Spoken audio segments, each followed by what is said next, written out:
word. The final word. Come on. All right, so this time, regardless, man, we ain't turning this thing back off.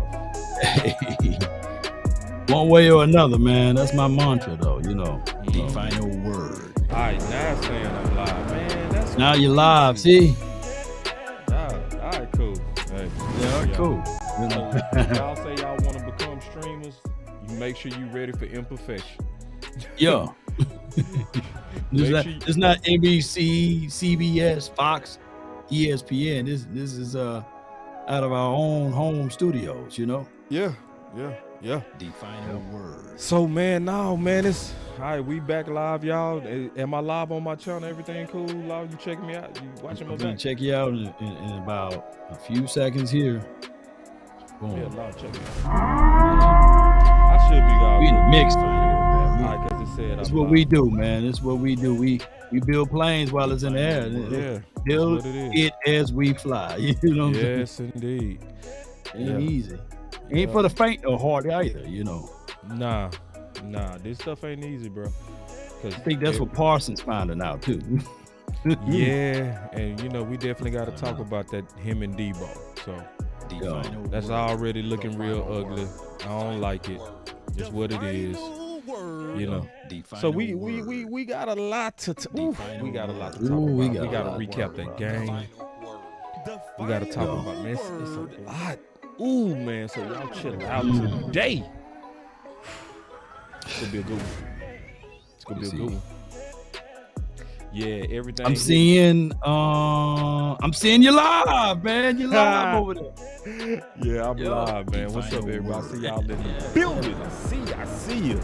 I see y'all in the building, man. Philly Field in the house. I see you. Miss Lockhart. David Jenkins, Aaron, he said, oof. Hey, bro, them oofs gonna happen. Them gonna happen for real. Yeah, so make sure if you really want to be a streamer, make sure Pod Mania in the house, Rap One in the house, Amanda Brown in the house. What's up? I see y'all. James in the house. Who you got over there, Law? Oh man, we got some people. By the way, I'm your 33rd liked. So I'm the 33rd person to like your channel, man. I feel privileged, man. I made it before the 100, I got Lacey over here, Dre Maddock, appreciate you. Nick, Rich, appreciate you. James Simmons, appreciate you. IBN, appreciate you, man. Y'all, Timo, 419 for your mind, man. Y'all put some fire in the chat, man. Let's get this thing going. Man, let me see nothing but fire. That's what we're gonna deliver today, or excuse me, tonight. The final word. Hey, and I just hit like on your page in return, bro. That's what I just did. Done. The final word. My boy say therapy session. These boys need therapy today, man. Are we gonna give him therapy or what? I don't know if I can deliver therapy, dog. Hey, I tell you what. If you turn that background music all the way off, I got something for you, man. Hold on real quick. The final word. It's done.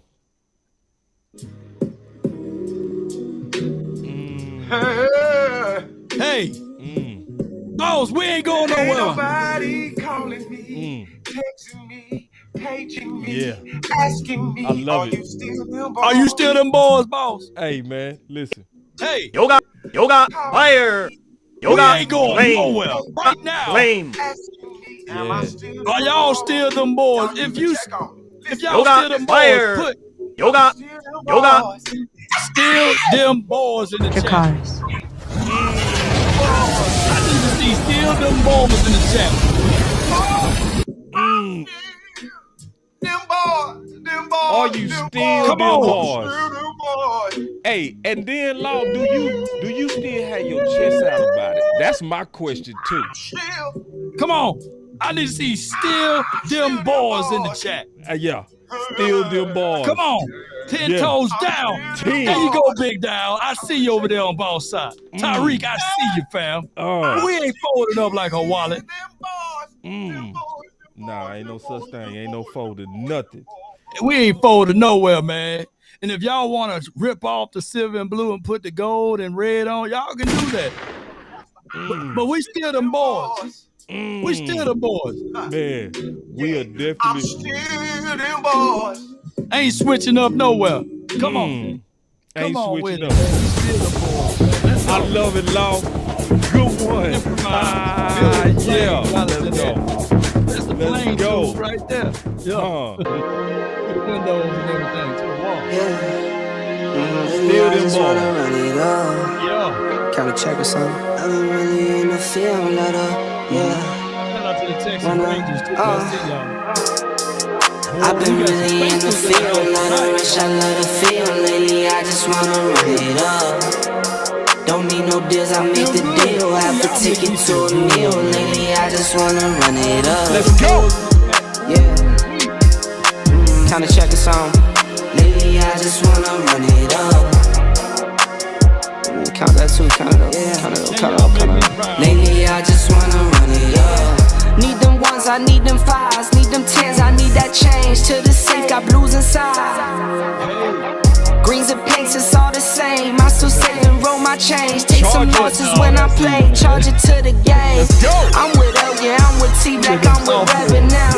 I'm with Bay, yeah, I'm with Jay, yeah, I'm with Chuck and now. Still the same, not switching sides, now it's about loyalty. You switch sides off for the bag, and that's worth more to me.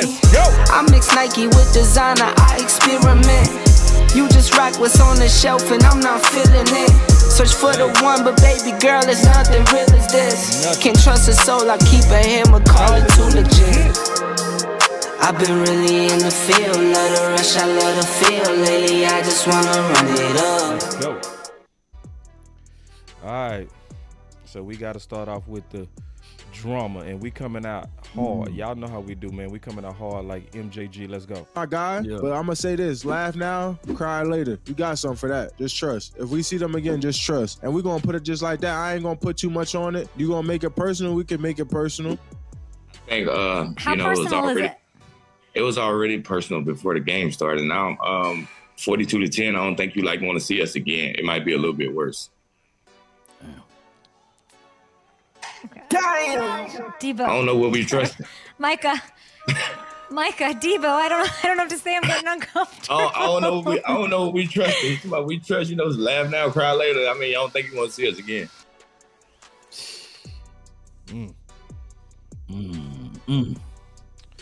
All right, so I'll kick it off.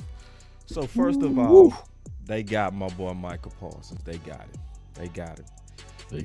See, we call those gotcha questions. Hey, what do you think about Kittle with this F Dallas? Gotcha. You know, they were the ops. They didn't protect him. You know what I'm saying? Yeah. Left his chin wide open. He had a weak chin. That's a gotcha question, Micah. He. And you weren't quick on your toes. See, I'm gonna keep it real. See, we call that a couple of things. See, you writing a check that your teammates gotta cash. You are. When you do that type of stuff, we go see you, and it's a couple of things on that, man. It's when you in front of the mic right like that, you got to be real smooth, man, because this is strategy. This is chess. What's your thoughts on that? Yeah. I never looked at it like that, as a journalist or as a media person, and as a new media person and as a content creator. When people say, hey, man, you say certain things to protect the player. You're right. But there's no governor to our mouth, right? Mm-hmm. But we also protecting not just the player, but the brand. Yeah. The shield, And your teammates. And your teammates, man. We look at all of that stuff and see a lot of people think what we doing is just this novice level of conversation. Nah, because they could have figured out a way to squeeze that in there, but not make it clickbaity, right? And I'm not saying that Bleacher Report shanked the man with the butter knife, but they kind of, right? Yeah. Let me know, ladies and gentlemen, that's in the chat. Is Parsons on Twitter? Can y'all find Parsons' Twitter handle? Is he still up on Twitter? Because when I try to look him up, I can't find him. Y'all let me know in the chat. Let me know, please, ASAP, if you can. But all of those things come back to return, because it's good to talk about the team, but you got to understand that the 4-letter, the three-letter network, and some of these privileged companies that make millions of dollars, they out to one thing, and that's attention, likes, and growing their personalized brand. So yeah, they set Parsons up for the okie doke. Yep. And then you can finish off with what Debo said. They got him, and then he fell for it. And then what did they do? Hey, Micah Parsons said this. See, you see the game they playing? Yes. Hey, Micah Parsons, what do you think about Kittle? Then he slipped, right? Yeah. Because he slipped. Let's keep it real. He slipped. Because first of all, yeah, so he slipped, and then they say, hey, did you hear what Micah said? They brought it full circle because they want everybody at war. The media is always go root for drama. They go always root for drama, because when it's drama, they go get the clicks from it. They go write about it. And see, I'm gonna tell you something. It's a sad truth. It's a sad truth that I learned. I learned the good way and the hard way why they root for drama. And I'm pretty sure it worked like this for you too. When do you have the most views, Law? Oh my goodness, man. When we fall. Yep. No one wants to see you on your rise. Well, they will ride with you on your way up. Yeah. But once you're at the top, they trying to blow you down, man. They trying to throw rocks at you, man. Yeah. And I learned this from Steve Harvey. He was doing I think he was talking to Shay Sharp, and he says, when you at the top and someone down below, you know, it's cool when you was down with them, but the moment you start to separate yourself from them, and the trolls, the haters, you see what I'm saying? They take bricks, they take rocks, and they throw it at you. They keep throwing it, hoping that they can knock you off the top of your highest height. Right. And what you can't do as a content creator, a comedian, or any entertainer is climb down to their level, right? Because if you climb down to their level and whatever they throwing at you, it hurts more. You know what I'm saying? But why they gotta sling it all the way to the top? It's only like little pebbles. Every now and then one would catch you, and then you would say, damn, let me jump onto that person. But you cannot climb down to someone's level. And granted, the Cowboys, and I'm going to say this to them, Cowboys blue in the face, the Dallas Cowboys are painted as the villain. We would never be the darlings until it's something to benefit them. But we are painted as the villain, and everybody on our team are nice guys. We don't have nobody on this team to be the matching of the energy of the villain vicious attacks. So it's allowed for Stephen A. Smith, whose hairline pushed all the way back to the civil rights movement, by the way. You know what I'm saying? His hairline is singing, "We shall overcome." And it's still fighting. You know what I'm saying? And he gets out there with the Cowboys hat, shades, in the jersey, and get a chance to spit upon all of Cowboy Nation and say this little wee-woo stuff. I don't mind the Cowboys. It's the fans I can't stand. But it's really, he poking knives at the Dallas Cowboys. I love Angry Law. Angry Law the best. I love Angry Law. That was a hairline going back to the days of civil rights. The civil rights movement. You Oh know what I'm my saying? God. Singing free lies, free lies. Thank God Almighty, free lies. When he finally put a hat on, you know what I'm saying? Sorry, He knucklehead, man. You know, come on, man. Wait. Oh, y'all got Law messed up. Hey, but I gotta, this is why DA Law the homie. Because I'm gonna tell you, you know I go into a Socraterian mode, Law. I've been thinking today, bro. And D.A. Lee hit it right on the head. Yeah. He said it's time for us to embrace being the villain. You know what I was thinking today, bro? I want you to really hear me out on this too, bro. I really want you to hear me out. Everybody, I want you to hear me out. I'm going to say it a little bit different because this is what was going in my head. Is that Micah Parsons and the Dallas Cowboys need to embrace the dark side. They do. I'm serious. Like, you got to embrace the dark side. And let me give you what I really mean by that. See, because you got caught slipping, Micah, on a couple of ways. You call Kittle your guy. He's your guy. Oh, break that down. See, he's your guy. He's my guy. Oh, is he your guy? Because, see, the ones that you thinking your guy, they really saying F you. Yeah. They want your spot, Micah. He not your guy. He never was your guy. And see, this is what happens sometimes. You get invited to the all-white parties, you hanging out with Jay-Z, and then all of a sudden you see the foe. You know what I'm saying? You see the foe. He come up. It's Debo. He's a star like you. Y'all small talking, y'all drinking. Y'all at this function. And you at the Jay-Z event, y'all at the Super Bowl, y'all in the suites. They seem like cool dudes. Because guess what? You did not embrace the hate. You gotta embrace hate. You listen, it's better to be like, when I see them, I ain't got no words for them. Because when you like that and you play like that, guess what? You play better. And let me tell you, let me give you some real examples. I'm gonna give y'all some real examples. Then you got it, Law, on this embracing the hate topic. Yeah. I remember some couple of stories of guys who really embraced the hate. One of them was Magic Johnson with Isaiah Thomas. Okay. Yeah. They was real cool off-season buddies, just like these dudes do today. See, these dudes swap jerseys today. They cool in the off-season today. They cool. Yeah. Guess who was like that? Magic Johnson and Isaiah Thomas. But then they met each other in the finals, bro. And then Isaiah tried to come to the hole. Guess what Magic did to him? You should know. You're a Lakers fan. Oh, yeah. Snapped him. Snapped him through an elbow right in his face. Wow. So the reporters was like, say, I thought you and Isaiah was cool. We saw y'all all offseason hanging out. Guess what Magic said? What did he say? It's the finals. Just like that, it's the finals. In other words, I ain't got no friends in the finals. It's about winning. It ain't about no friendships. See, they got you, Micah. He not your homie. And see, it's a couple of people. Let me just give one more example. You know who else embraced hate? Michael Jordan and Tom Brady. Tom Brady literally said he used to look for reasons to be angry at the competitor. He said what? He said what? Because he used that hate. Psycho Tom. Yeah, to go at you.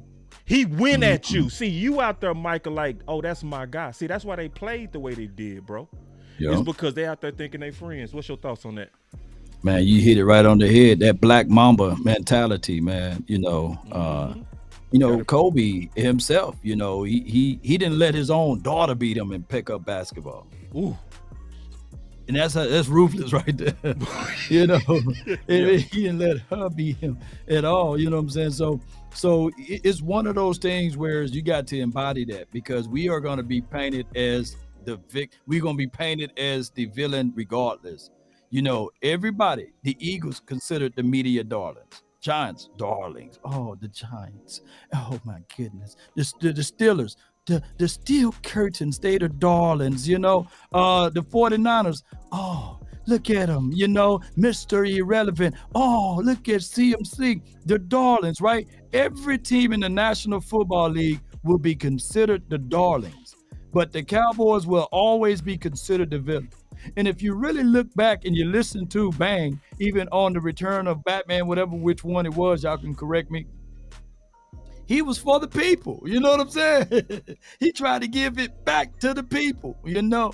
So he was considered the villain, and he embraced that role. He beat the brakes off of Batman. Now, Batman got him the second time. But we talking about, you got to figure out a way, because Cowboy Nation, no matter what we do, if we were to beat the 49ers last Sunday night, right? It would have been, hey, here we go. Cowboys, just wait.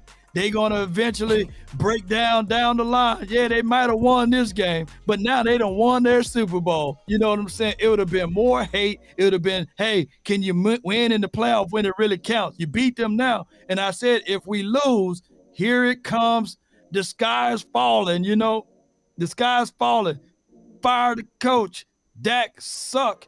Tony Pollard suck. Jerry Jones, he's cursed. All of that stuff is already stored up and built up, and nobody is looking at the game and saying it from an objective view. They only looking at it subjectively as here comes the Cowboys, like we the only team that has been 28 years or what have you. But that's a whole nother storyline.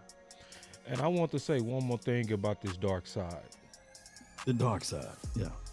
See, and I really mean it's about embracing the dark side. So, Micah Parsons, if you ever listen to the final word, this is my message to you. Mm-hmm. You are the lion. Yeah. But the lion don't have friends. They don't have cool guys. They only have prey. You would never look at a lion's eyes and he won't look at you as a friend ever. Yeah. Not a lion. A lion gonna only see you as food. Mm-hmm. So my message to Micah Parsons is learn from this. The same people that say they your friends, that's your competitor, they really, just like Kittle, they really saying F you. F you. Yeah. That's what they really saying. F you and your city. F you. He's a cool guy? No, he not. See, I don't ever want to hear nothing like that from Michael again. Because I know he got his own podcast too. Mm-hmm. And see, you got to walk that line of trying to be politically correct. You don't want to give fuel to the enemy. Yeah. But at the same time, no, the real answer is, hey, he said F us? Wow. Okay. Yeah. He gave more praise and balanced talk to Daniel Jones, Zach Wilson. He defended all of those boys, right? And people like, oh, yeah, that's good. Finally, somebody spoke in good favor of Zach Wilson and Daniel Jones. Bull sugar. Right. They done talk so much noise about our team that now it's a given open right for anybody to say, hey, that 4 over there, he's ass. Yeah. That 4 over there, he's trash. Yeah. Everybody coming out. He even said it himself, a kid that's 9 and 10 years old who don't even know the process of football. Hey, that quarterback trash. You see what I'm saying? But they don't do that to anybody. To the degree, just last night, Jordan Love, he threw 3 interceptions, no touchdowns, QBR for 13-something, right?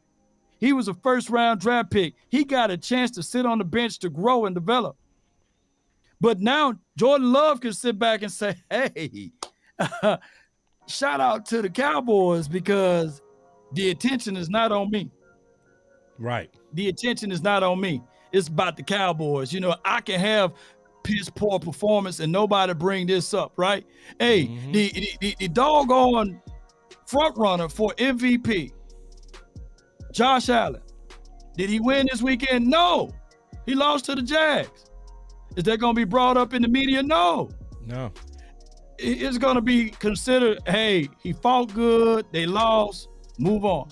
Yeah. They lost. Just like anybody else when they lose. Move on. But they're going to drag this out all the way up until Monday on how we didn't live up to the levels of expectations. Mm-hmm. Because if we played the Jags and lost this past weekend, it's the end of the world, and you know it. You know what I'm saying? Right. It would have been that. Right. But nobody talks about that. So it's damn if we do, damn if we don't, and it's always Super Bowl or bust. That's just what it is. It's just what it is. Hey, I got a clip I got to definitely play, man. This is a dope clip. I want to get your thoughts on it. Check it out. A shot for 2 minutes and just couldn't get anything going in that 2-minute drive at the end of the first half. But, a lot of really good lessons to learn from. And we'll go through it and make the corrections because there's certainly a lot of those to do. And I really believe you can learn a lot from games like this. I was sharing with the staff earlier, I was part of a team 2010 with the Jets. Played the Patriots on a Monday night in Foxborough, and we lost 45-3. A game that when you kind of look back on it, felt a little bit like this game. We didn't play well as a team, and just couldn't get anything going. And the nature of the beast is you end up facing them about 7 weeks later in the divisional round, and we beat them 28-14. So that's his business. That's his league, and we know this is a team that to get where we want to go, we're going to have to play them again. And a good football team, a lot of respect for them. But I think that just kind of shows the storyline of this business is. Yeah. What's your thoughts on that? Sometimes you just don't match up well with teams, and he's right on that. The LA Rams don't match up well versus the 49ers. I think that a third of the Cowboy Nation would deliver their spleen and take it out of them. You know what I'm saying? To have Sean McVay over here, juxtaposed to what we have over here. But Sean McVay is 1-8 versus Kyle Shanahan. Right. You know, the one time that he beat Kyle was in the playoffs. Don't you know earlier that year when they won the Super Bowl, the final score was 31-10. Don't you know it took a drop INT for even Kyle Shanahan to lose that game?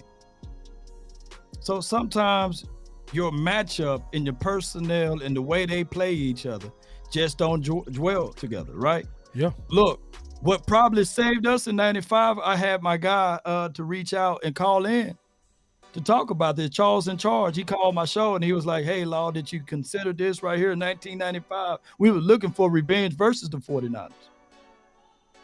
But the Green Bay Packers did us a huge favor. They knocked them out. You know what I'm saying? So instead of us playing the 49ers, we played the Green Bay. Right. Beat them, went straight to the Super Bowl, won it, you know? So sometimes you just don't match up well. And one thing I will say about the playmaker, Michael Irvin, he said this, and he said this back in 2021, 2022, and he said this 2023. Hey, I love my boys, my Cowboys. I love them. But they just don't match up well against the 49ers. And see, this is the thing I like about what Schottenheimer said. I love it. Because it was to bring perspective to this L. He told everybody, bro, we lost like this in 2010, 45-3 against New England. Came right back, faced them later that year and beat them 28-14. See, it's a lot of Cowboy Nation acting like, hey, it just ain't no way to beat the San Francisco 49ers. It just ain't no way. And he like, bro, listen, yes, we took a L. Yes, we did get hit in the mouth. But this is the main thing that I like when you put what he said with what Mike McCarthy said. Check this out. He has opportunities to make impact plays. Saj, the Athletic. Mike, you've only been here for 3-4 years. A lot of players, same time span.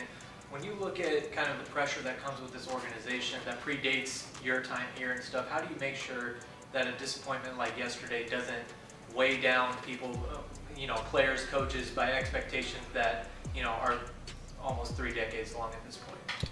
Well, I think it's an excellent question, and I think just like anything, experience. And I've been very, very fortunate to work in this league a long time, and it is extremely difficult each and every week to win a game.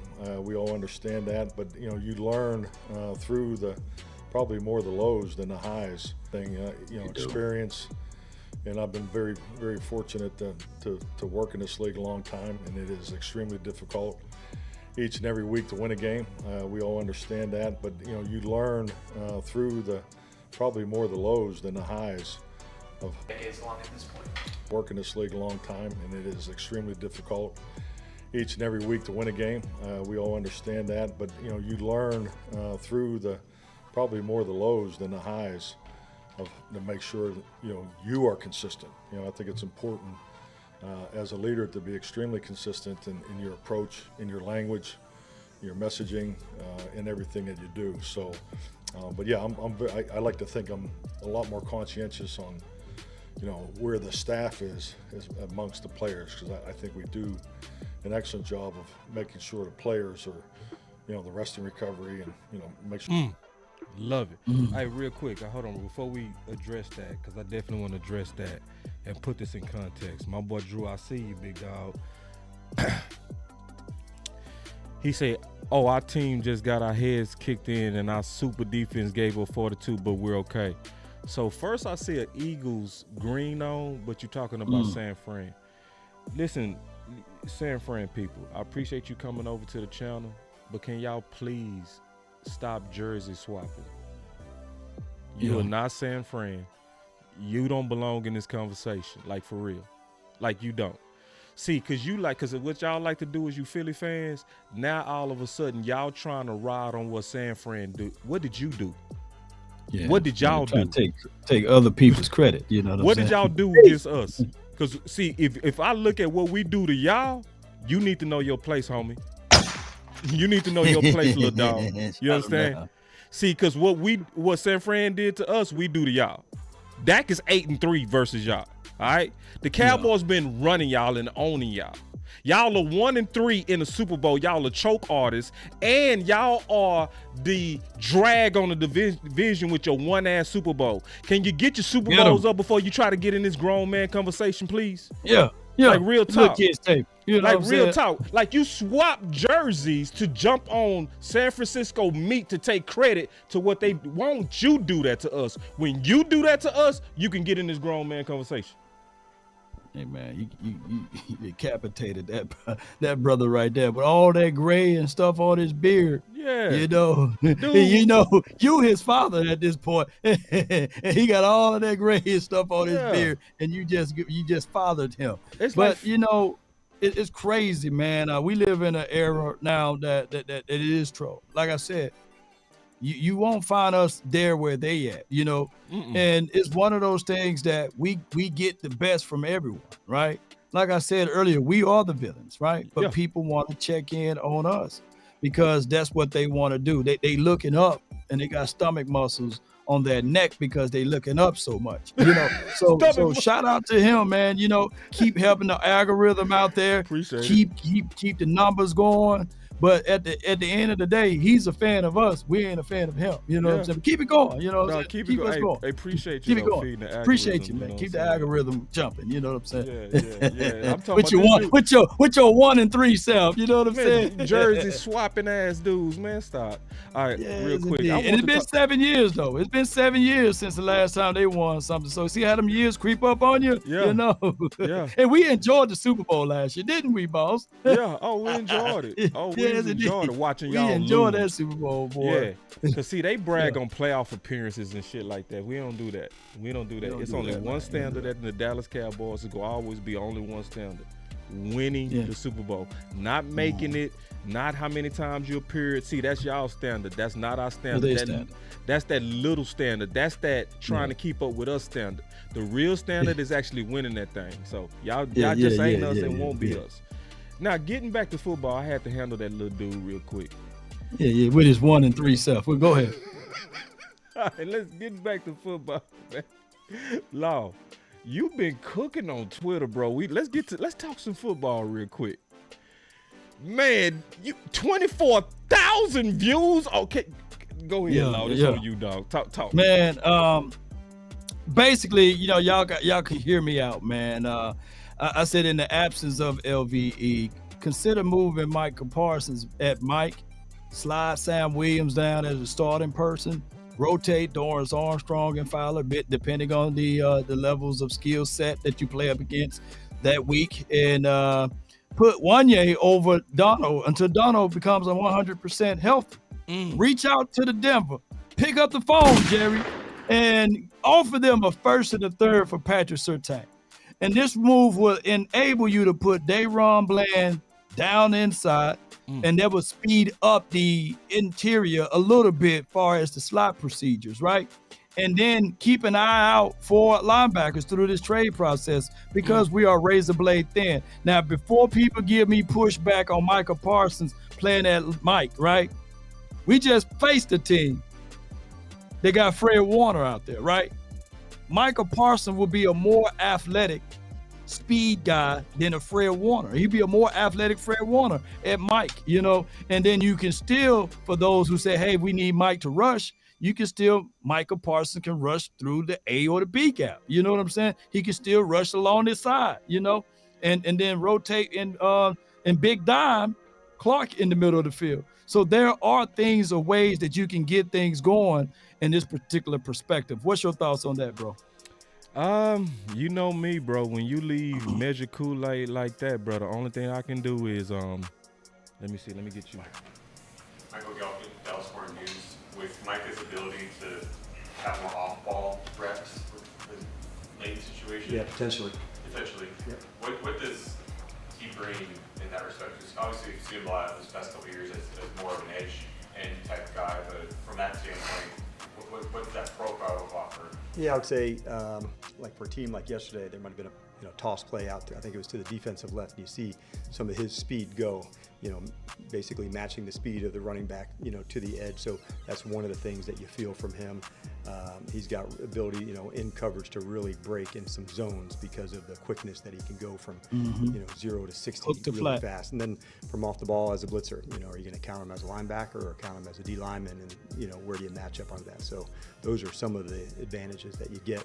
The disadvantages on some of the passes that you're obviously dropping in where you got some chances to rush, you don't get it. So that's kind of the balance that I'll have to face and work through. So first, that's one. I want to show you another one too, just to show you just how on it you are. Check. Oh, we got us a fast super chat, real quick. Let's go. Let me hit this right now. He said, "Boss and Law, I'm feeling the opposite. Next time we see the balls, people don't want to talk about that.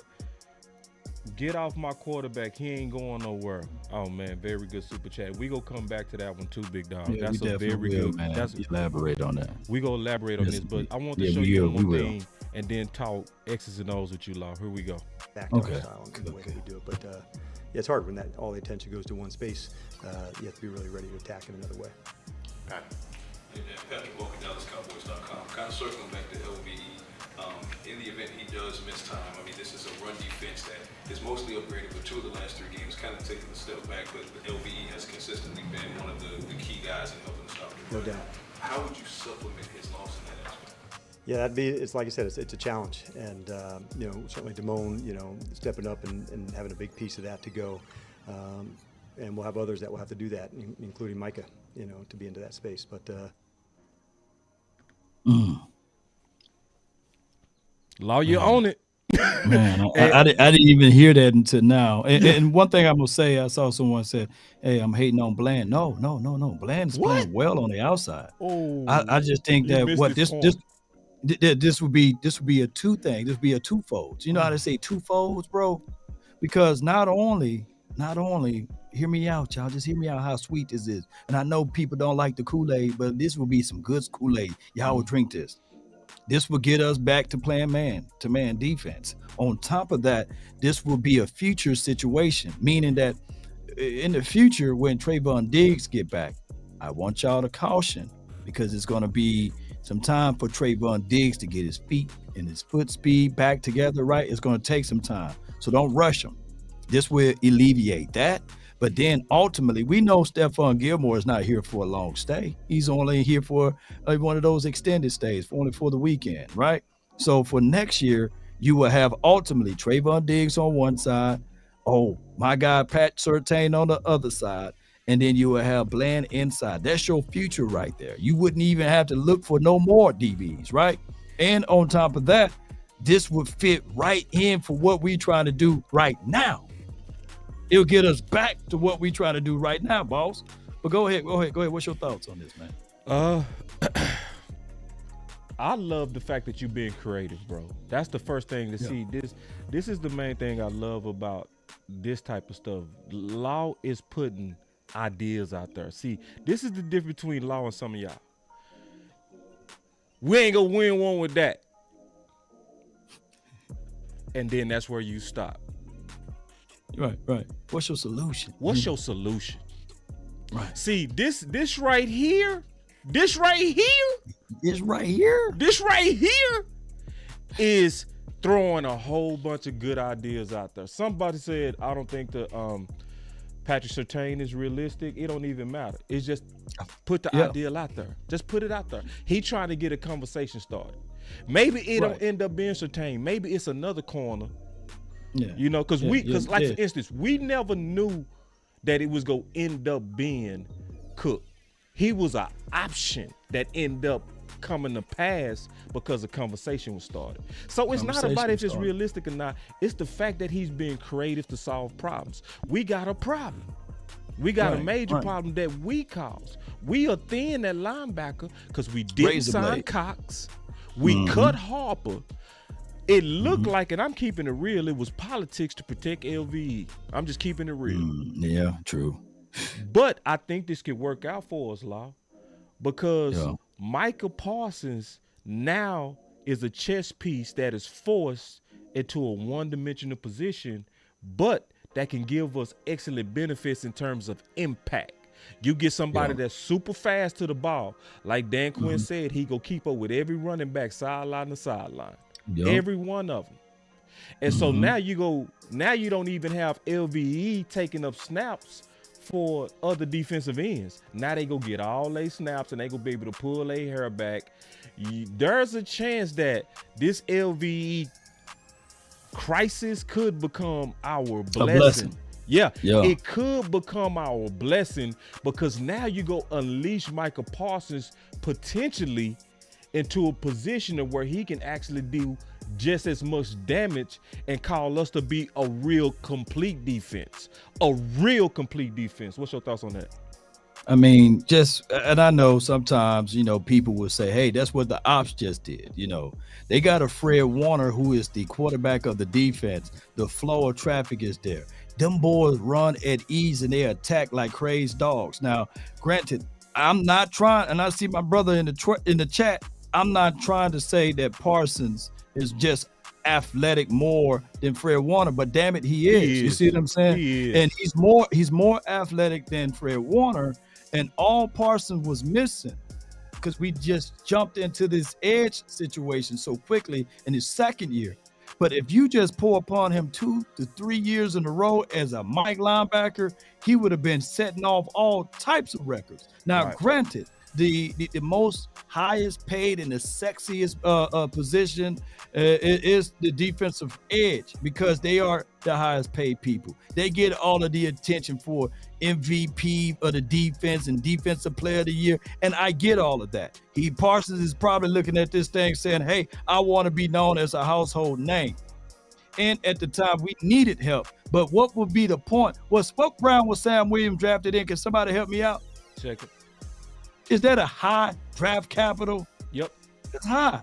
Why have him as a rotational situation? Get him full-time. He would have been able to now give you 7 to maybe 8 sacks. He could have been double-digit sack guy, because the more he's on the field, he would have got more chances to be able to pick up the game and understood better as far as his assignment. And then you can work and rotate Dorrance Armstrong and Fowler in. D-Law can still be D-Law.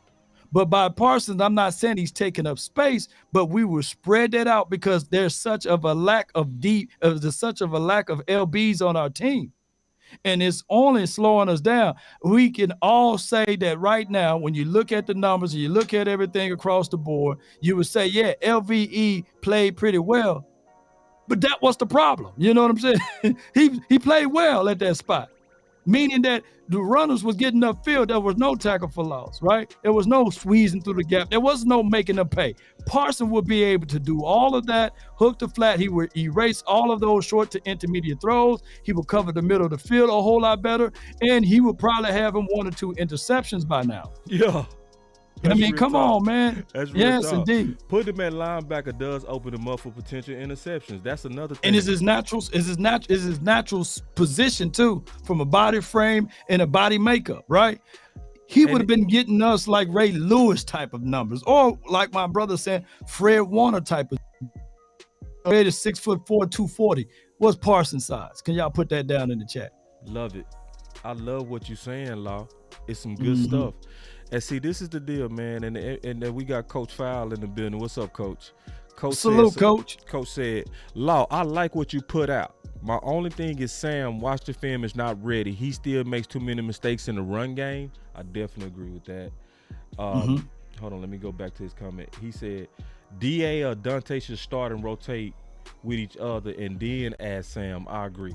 Definitely right now, because that's what the film is showing, like for real, especially the discipline part and not just relying on athleticism all day long. But still, for the most part, we agree with you. Like everything that you're saying, Law.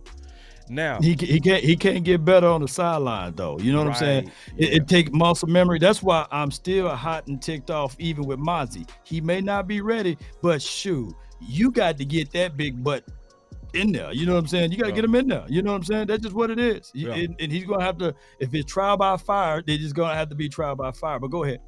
Well, no, it's just one of them things that it's a plan that it looked like it's already in motion, right? Dan Quinn is talking about it. This is obviously something that's already echoing in the building.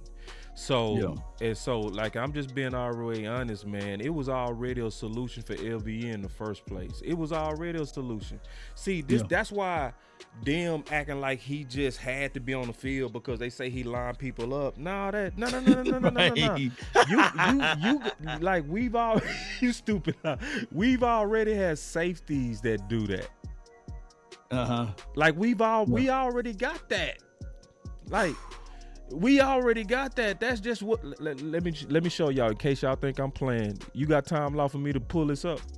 Go ahead. You know, and we gonna get to all y'all super chats. I appreciate y'all donating. We're gonna get to it at the last end of the show. So I really appreciate y'all while my guy pulling this up. Yeah, I gotta show y'all so we can show y'all that this already an answer in place. See, because we not like some people that suck and that's it. What's the answer? What's the answer for LV? What's the solution? That's what Law talking about. That's what I'm talking about. Yeah. Check this out. About it, or they bring the next one on and get ready. And so that part I'm certain we'll do. But I was definitely bummed to have them have that experience. Who's the defensive play caller if Lake's not there? In the past, it's been JK and Malik Hooker. Do I need to play that again? No, well, go ahead, JK. He said who's Hooker. the play caller, and he let him know. Yeah. So basically, he letting everybody know the answer for the absence of LVE. But I was definitely bummed to have them have that experience. Who's the defensive play caller if Lake's not there? Who's the defensive play caller if Lake not there? In the past, it's been JK. Jerron Curse. And Malik Hooker. There's been some that we featured into that spot. Sometimes in practice, we'll rotate somebody different just to give them a go at it, like I've done it with Bell before. I don't want you to say anything. I just want you to hear it and listen. So if I do call you on this at one time, you'll know how that goes. But generally, if it wasn't able to be Leighton, then JK and Malik could be the others that do it. He even talked about how did that went about. So I'm showing y'all that it's answers that like for real, it's already answers to questions that's out there. You want answers? We giving it to you tonight. We telling you it's already an answer for this problem. Like, it's like, really, is it a reason to panic? There's a chance, Law, we might end up better on defense. It is. That's what we try to tell y'all. Listen. Hey, your film study of that is what Koye been saying, and it's for dog sure what my guy Coach Marv been saying. So if you haven't heard those two saying that, and then all of a sudden you thinking the same thing, then shoot, let's go. Yeah, let's go. Let's go. So Cowboy Nation, I just want to let you know we already got the answer. It's in the building, and it's a chance. Now, I want to talk about and get your thoughts on this. I think it's a certain way you got to transition him into linebacker too. We got to transition him right into linebacker because the you have to have a different type of cardio to play linebacker. Yeah. Defensive end and linebacker is totally different cardio. Yeah. So they got to pitch count him up, in my opinion. Yeah. And I'm gonna be honest, we as fans got to be patient too. It's gonna probably be bumpy before it get better. Cause you got to remember, and I'm just keeping it real. Remember the first time he played linebacker full time was against New England. It was.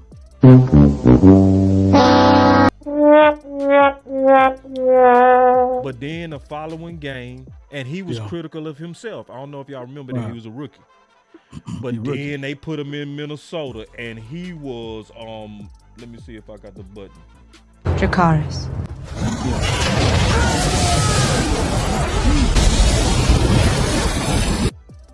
So we also, with them starting to look for different ways to cover for LVE, if it end up being Micah Parsons, we got to be patient and know that it's going to be a little bit bumpy before it gets smooth. What's your thoughts on that? I mean, that's in everything. And they move them around anyway. They move them around anyhow, right? This would not be like foreign land to him. Right. But this will also alleviate, if you look up his stat sheet. I wish I'd have hit you up earlier with that. But if you can pull up his stat sheet on the fly, what he did against those doggone Niners, you won't have the ability to have those zeros across the board. Let me pull them Let me repeat. you would not have that ability to have Parsons 0 across the board. Now, granted, he's not going to face Trent Williams every week, right? You know, it's not like the Chargers going to have a Trent Williams there, and then the Rams going to have a Trent Williams there, you know. So you can still get away, ladies and gentlemen, for those who are worried about the edge rushing production, because you move them around like chess pieces anyhow, right?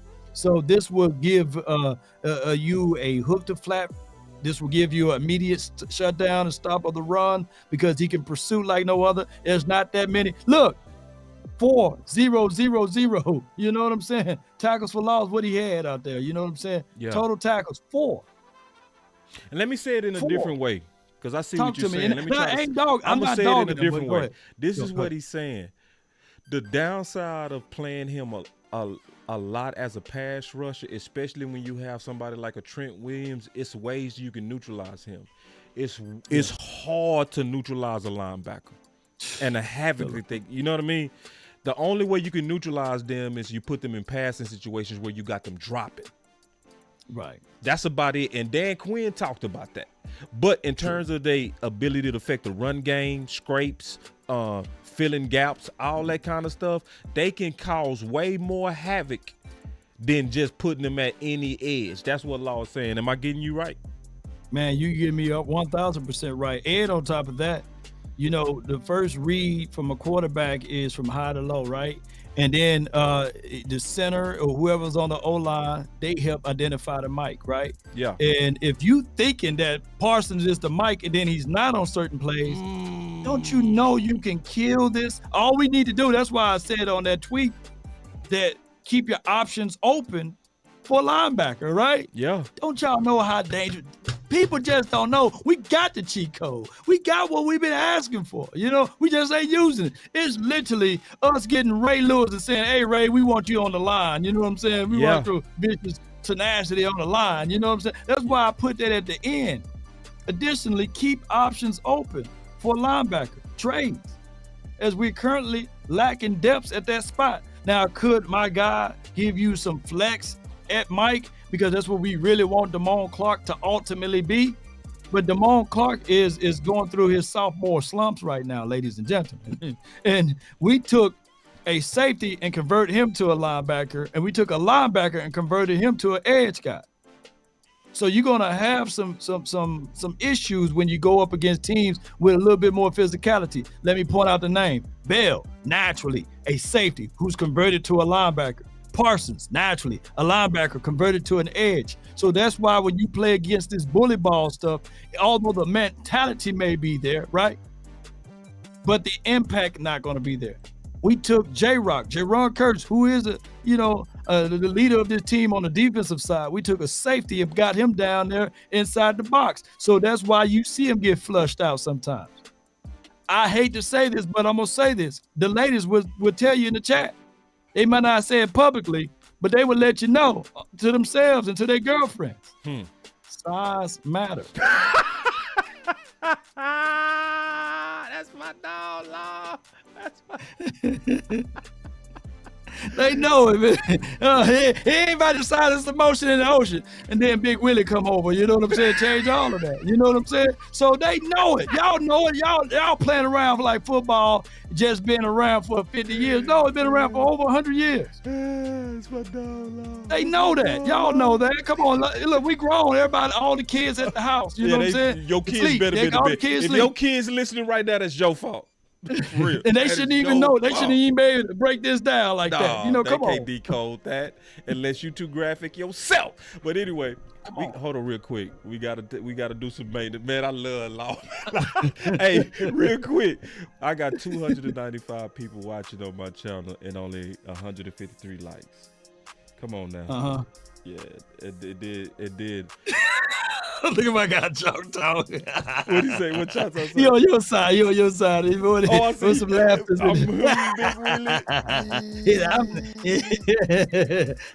I'm him. Yeah. I'm keeping it 100, y'all. Come on, man. Oh, man. That's my dog, man. Hey, but listen. Yeah, man. So we got, listen, y'all, because I already know that San Fran game, it got a whole lot of people down, bro. But see, I said this before. We gotta just really stop and look at things. Some things they come in like they curses and they end up being blessings. I'm telling you. Cause see, I'm being all the way honest with everybody. Y'all need to stop and listen to what we saying. LVE was stealing reps from qualified defensive ends. See, somebody got to tell the truth right now. It didn't make no sense for him to be getting reps from ends that played the position their whole life. That problem is gone now. So you can now say, you know what? Now that politics was forced out, we can probably get the chess pieces in a better position now and end up being better. See, that's what people not really peeping right now. You know what I'm saying? We all down and by being slapped in the mouth. Sometimes getting slapped in your mouth gonna make you make the right adjustments. No, you're right. Keep it at 100. All the way real. You know what I'm saying? So, like, Coach Marv in the building. What's up? He say, boss, yes. Yeah, Coach Marv, man. We miss you, Coach. We miss you, man. Hey, Coach Marv, man, we be having the best conversations behind closed doors. I swear to God. Like, some of the best discussions I have with people like Amp and Coach Marv on a late night or early morning, man. We get to talking about football. We'll spend a good hour talking about how to solve these problems, man. So shout out to not just Coach Marv, obviously Coach Marv, but Coach Marv, Amp, and everybody that called me, Wee Woo, Blackwell, Shannon, the people that called me with ideas. I really appreciate y'all. But now, so the good thing is, hold on. Wait. Coach Fowler said, wait. I'm just telling the truth, Coach. Like Coach say, they gonna be mad because you telling the truth. Yeah, I that's the benefit of us. We can tell the truth because we independent. You know what I mean? That's the benefit of us. Like we ain't gotta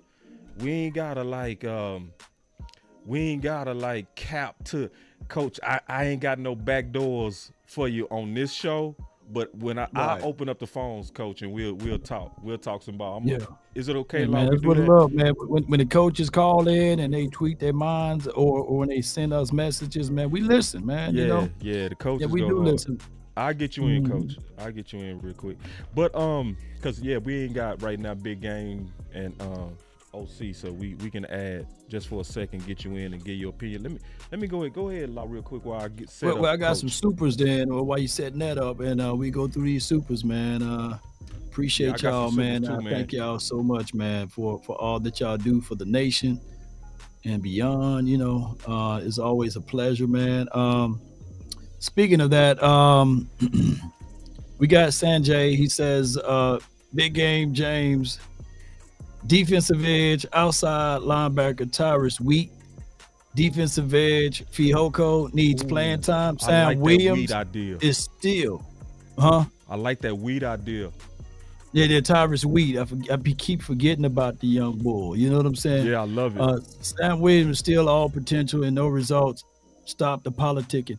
And here's what I want to say with that. You know, if they're close, you play the younger guy. You know, I like Fowler. I like VA. Yes. But at this point, who's our future? You know, we spent valuable resources for Sam Williams, and what we can't do is have that guy sitting there on the bench. You got to put him out there, and then he get all of that playing time. Last year, he only had 252 reps, 4 sacks, 2 forced fumbles, man, and a recovery. So can you imagine if he gave more 250 reps? That's like 2 games, 3 games collectively. So you need more time out there.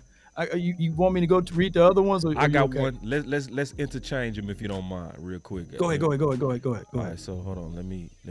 Look at my guy. He built the plane and got the thing up there. We rocking, bro. Man. Look at that, man. Hey, listen, man. We flow well together. See, I'm gonna tell you something about me and Law. We ain't scared of technology. That's one thing. Me and Law, we'll do stuff on the fly. We ain't even playing it, but we go rock it anyway. You know what I'm saying?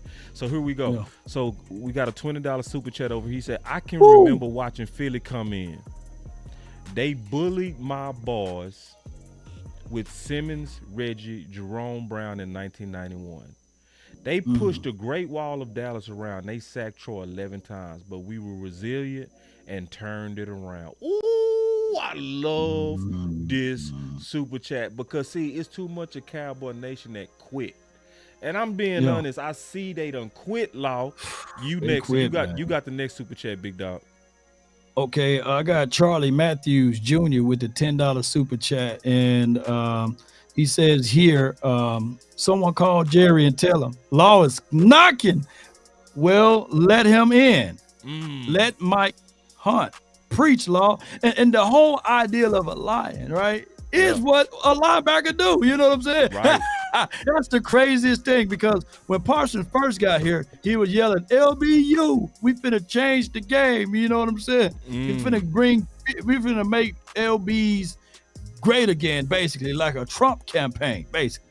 And of course, the accolades and everything is for the front, you know what I'm saying? Because they get the highest dollars, right? And I'm not finna get in between Parsons and his money. But what would benefit this team is us going out here trying to find another edge rusher and let Parsons cook at the middle linebacker, because that can really work for us, bro. What's your thoughts? I love it, bro. Like, listen, and I love that it's in motion. I love it when you got an idea that I showed through Dan Quinn on interview today that they already got that moving forward. So now it just shows, man, that you should be working for the Cowboys, to be all the way honest with you. So and then McCoy said with a $10 super chat, he said, boss, Law, can we get the elephant in the room? If these fake Cowboy fans are done, then leave. I'm sick of them, boss. Go be a quitter somewhere else at Rainbow Game. Give it time. He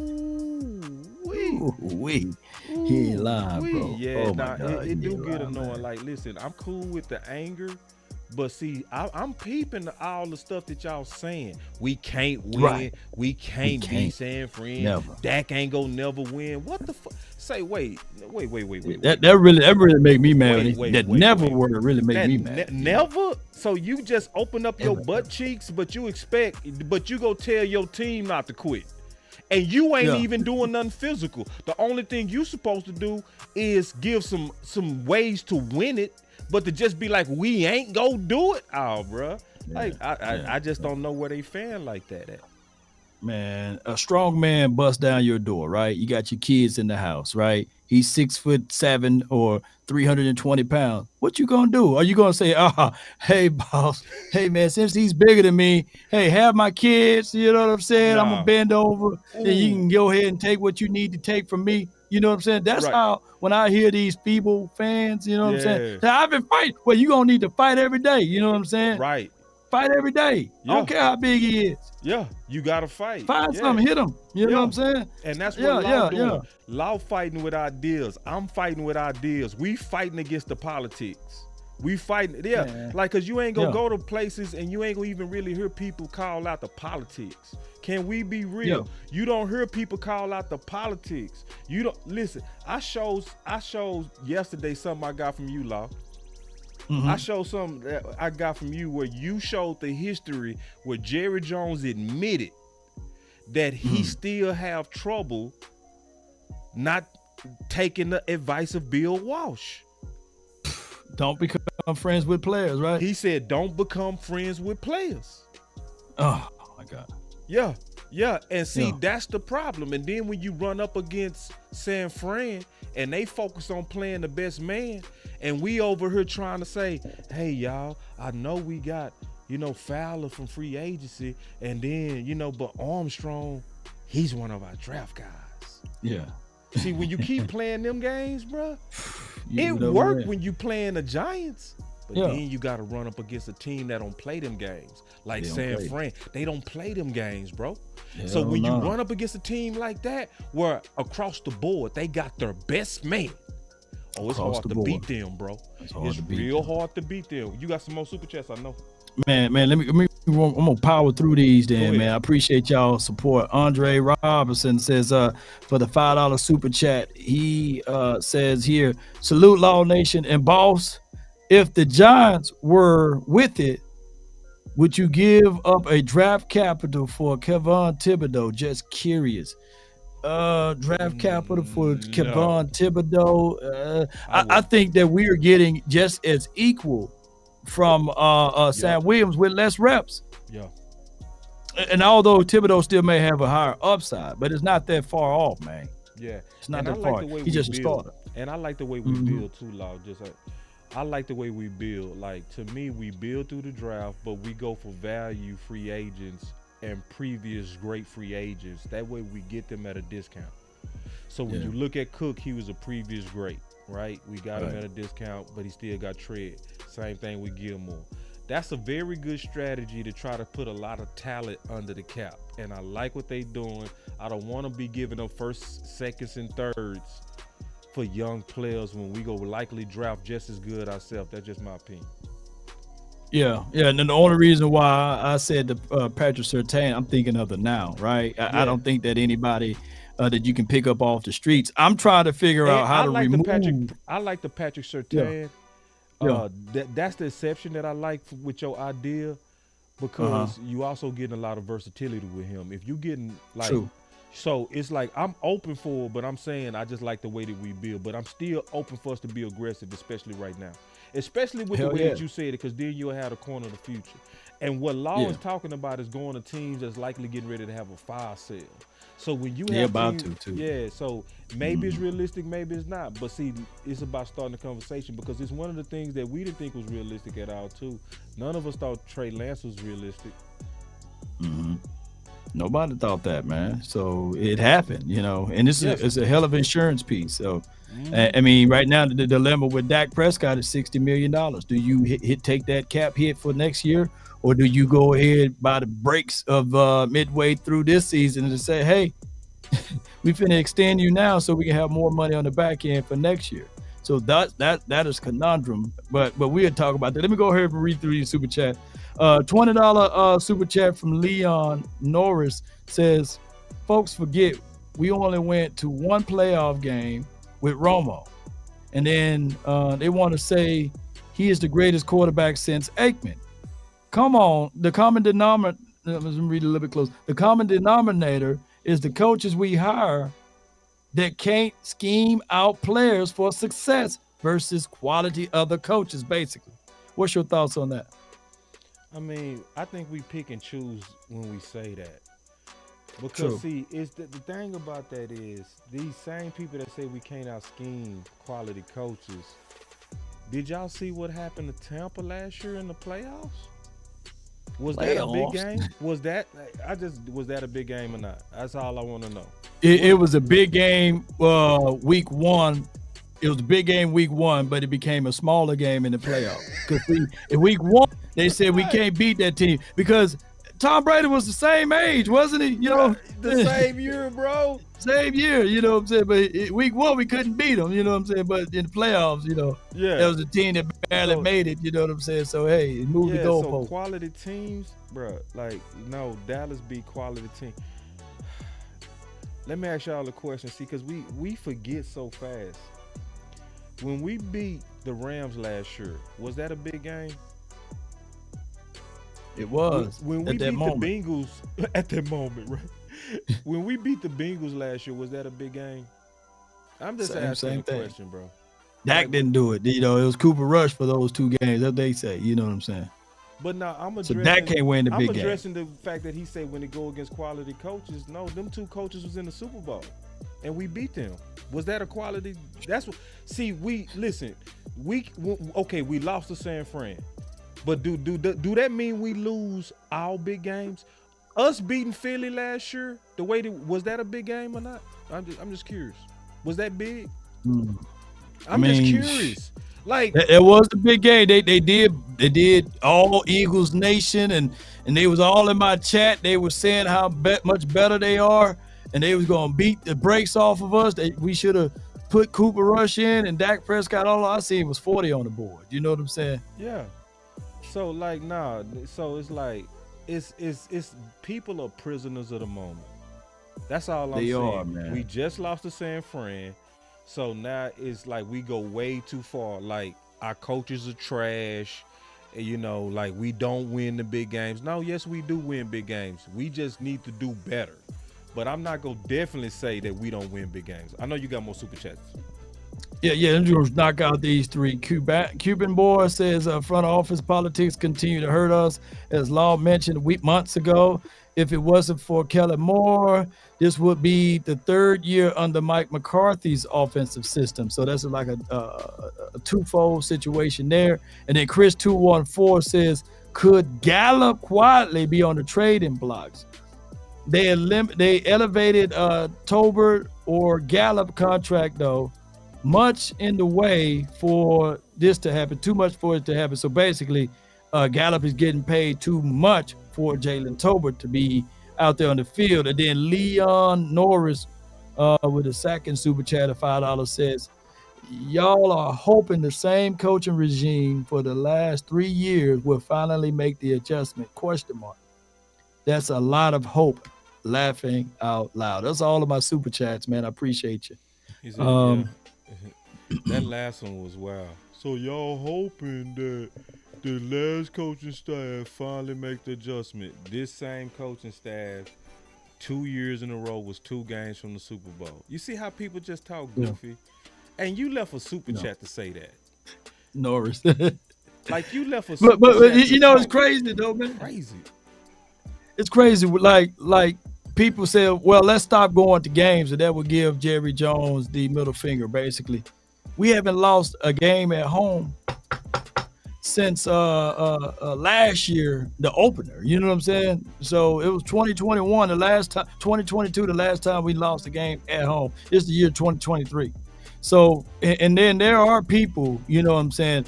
If you understand, if you ever been to Dallas home games, if you don't go, then you have a stadium full of the other people there. You know what I'm saying? You know what I'm saying? Yeah. So not going to games will not hurt Jerry Jones' pockets. You know, the bigger money that they get is from that TV revenue, $111 billion with the B, and then they do revenue sharing. So they already got all of that secured. Jerry Jones is not changing his mind, man. You know, so stop going to the games. Ain't gonna work. And we are not like we're 0-5, man. We are like 3-2. Yeah, I'm gonna catch up my super chats now. I had some new ones go ahead. as you was getting yours. So first of all, we got another one. He said, I wouldn't mind entertaining Dibble for Sertain and Judah trading first round and fourth, and Gallup will have to extend. Yeah. Appreciate the super chat. And then Common Sense said, good job. He said, question, what would the attitude be right now? Ridgeway, Harper, Cox, Story Jackson, and yes, even KJ, Kelvin Josephs, with Goodwin injury. Mm-hmm. Yeah. See, yeah, especially the Harper. See, the Harper one, bro, that's bad. That one was real bad because Common Sense said that we was already lean at linebacker. LVE was already injury prone. That's why I always told Coach Marv, because Coach Marv been on his head, and he was right the whole time. And the only thing I used to say was, Coach, I think it's gonna work out. I think it's gonna work itself out. And this is what I was saying. I was saying that at middle linebacker, he always get hurt. I said, so them young bulls go get a chance once he get hurt. I wasn't wishing it on him. I was just talking about what the history says. It's almost like Tyron Smith. With Tyron Smith playing, whoever the left tackle is, you likely go play at some point during that year. So I kept saying it's gonna likely work itself out. But then you cut the dude who's supposed to be the insurance.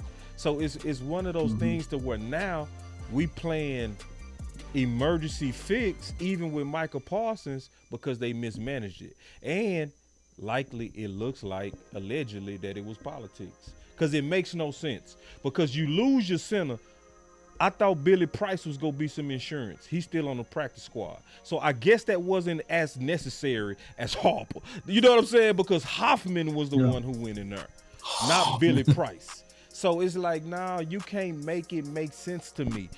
See, I'm going to just be all the way honest with you. The Dallas Cowboys, you saying that you want to go up against San Fran, but you're not willing to do what San Fran does. Yeah. The Dallas Cowboys try to put their hands in everything. They want to build a team and they want to cater to sponsors at the same time. They You want to can't do build a both. championship team, but they want to be right about every one of their draft picks. They gonna give all their draft picks all the chances in the world. But then if you come in on the outside as a free agent like Amari, they gonna say, well, we couldn't have kept Gallup if we would have paid or if we would have kept Amari Cooper. Right. You clearly saying you picked Gallup over Amari. How in the hell was that ever common sense? Yeah, and then Amari Cooper took $6 million less to stay here. You know, he could have been a Washington Redskin Cooper. Yeah. And I get it. You know, a lot of people will look at this and say, well, you know, he played, and then they bought into the narrative. Well, he take games off. You know what I'm saying? Yeah, they bought it to that. Yeah, they bought it to that.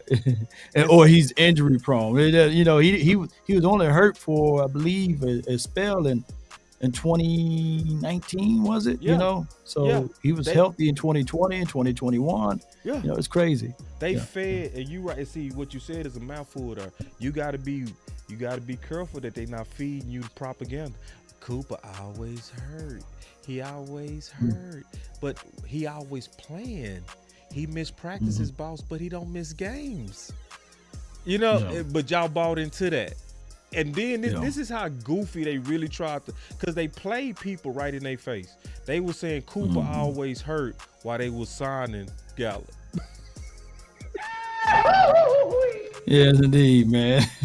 Like, and Gallup my guy too, though, man. But no, I'm just saying, you signing the dude coming off of ACL, but you saying this, you dude. Yeah. That's Did goofy. I hit that again? That's you. Yeah. No, that was me. That was me. That was me. Oh, no, you. I'll make sure I that, man. I No, hit it too many times. No. It is goofy. He injured, so let's sign the injured guy. Come on, bruh. Like, you trying to play me to my face. Anyway, I don't want to get too caught up in that. And they use, and I'm not beating up on our team. We love our team, but you can't continue to use franchise tags as placeholders because you pay such a high premium for it. Yeah, we seen we paid the franchise tag for Schultz when we could have paid him less, like $8 to $7 million for a 3 to 4 year contract before we put on the franchise tag, right? So when you put him on a franchise tag, what happens here? He got comfortable making $11 million. His next go around, he wanted Travis Kelce money, right. 14.5 because he wanted to recreate the market or redo the market thing. And I was telling people, man, I would just go ahead and take my loss with that. But here's what you don't do, and hear me out. Just because you didn't want to pay Dalton Schultz $14 million doesn't mean that you go into the next year without a veteran, period. You know what I'm saying? They could have still went in the waiver wire or free agent pool to get another veteran tight end, because Ferguson right now and Schoonmaker, you have to understand, in Peyton Hendershot, you have to understand that there will be some levels of growing pain. Not saying that those guys can't eat, but there's some levels of growing pain. And on the flip side, the same song and dance with Tony Pollard now.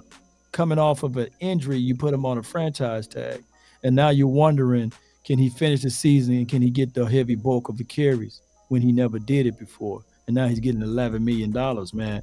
So that's counterproductive. I think that the Cowboys kind of dropped the egg on that. Oh no, or ball on that. And they always dropping the ball on them tags. They dropped the ball on every tag. Every tag was a bad tag.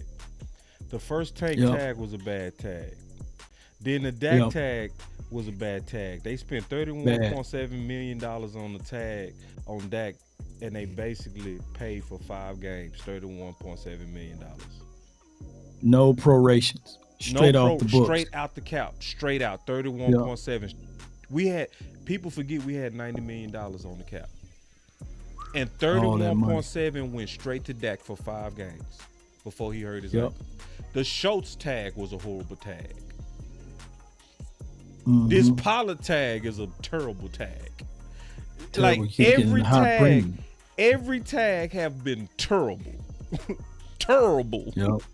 So anyway, terrible. Yep. So anyway, just a couple of more things, man. Because see, this is what people gotta understand. Like, we have to have these public discussions about this because we just got slapped in our mouth, y'all. See, people like don't call us negative when we over here really comparing our franchise to other franchises and looking at what they do versus what we do. It's another thing that other franchises do that we don't do. We play too many games with our best. Just real talk. So, like, I'm going to show something real quick. That's a conversation that's already starting because people hip to this. You got it, Law. Oh, yes. So Jesse, he says, dear coaches, don't try this. Don't treat your number one like this, basically, because Cowboys owner Jerry Jones on 105.3 The Fan, when asked if we want to see Pro Bowl wide receiver CeeDee Lamb get more opportunities. Oh, I don't know about that. What I want to see is the ball spread around several wide receivers / tight ends. So what this means is, instead of targeting your guy that you got to pony up and pay, you say, no, don't give him opportunities. Don't give him chances to embellish that stat line because you're going to have to reach around and pay that. So what I said underneath that, you see Boss Cowboy with the gift right there. I said, hey, boss, cue the music. All you know what we're going to be talking about. The Dez and Amari Cooper contract phase-out situation. It happened to Dez Bryant in 2017, and we seen what happened in 2021 with Amari Cooper, whether or not it was the no shot that he had to take. But we seen those type of phase-out so that you can make the decision to release said player. Break that down, what we talking about, man. I think Dez broke it down better. You know what I'm saying? I think Dez broke it down better. Because I know when you said, "Law, shut up," you're just a YouTuber. You'll want to be. Yeah. You're fake media. We're real media. No. Okay, well, let's listen to this. He trust me. I know about outplaying your contract. Then out of nowhere, not seeing the ball until the third quarter. This the business side of the game. And I didn't even know he tweeted that, y'all. That's crazy. And see, we warned about this even during the days of Amari Cooper, because I started peeping the game too, like you just said. I started peeping it too. I started noticing, and we all saw this. It was obvious when Amari Cooper had the exact same amount of targets, 104, as Schultz. It was obvious they was phasing him out. And then they was going to use that lack of production to try to justify not keeping him. And I knew they was doing it. And then we went out there as fans. Cooper only had 800 yards. But you never talk about the lack of targets from an offensive system.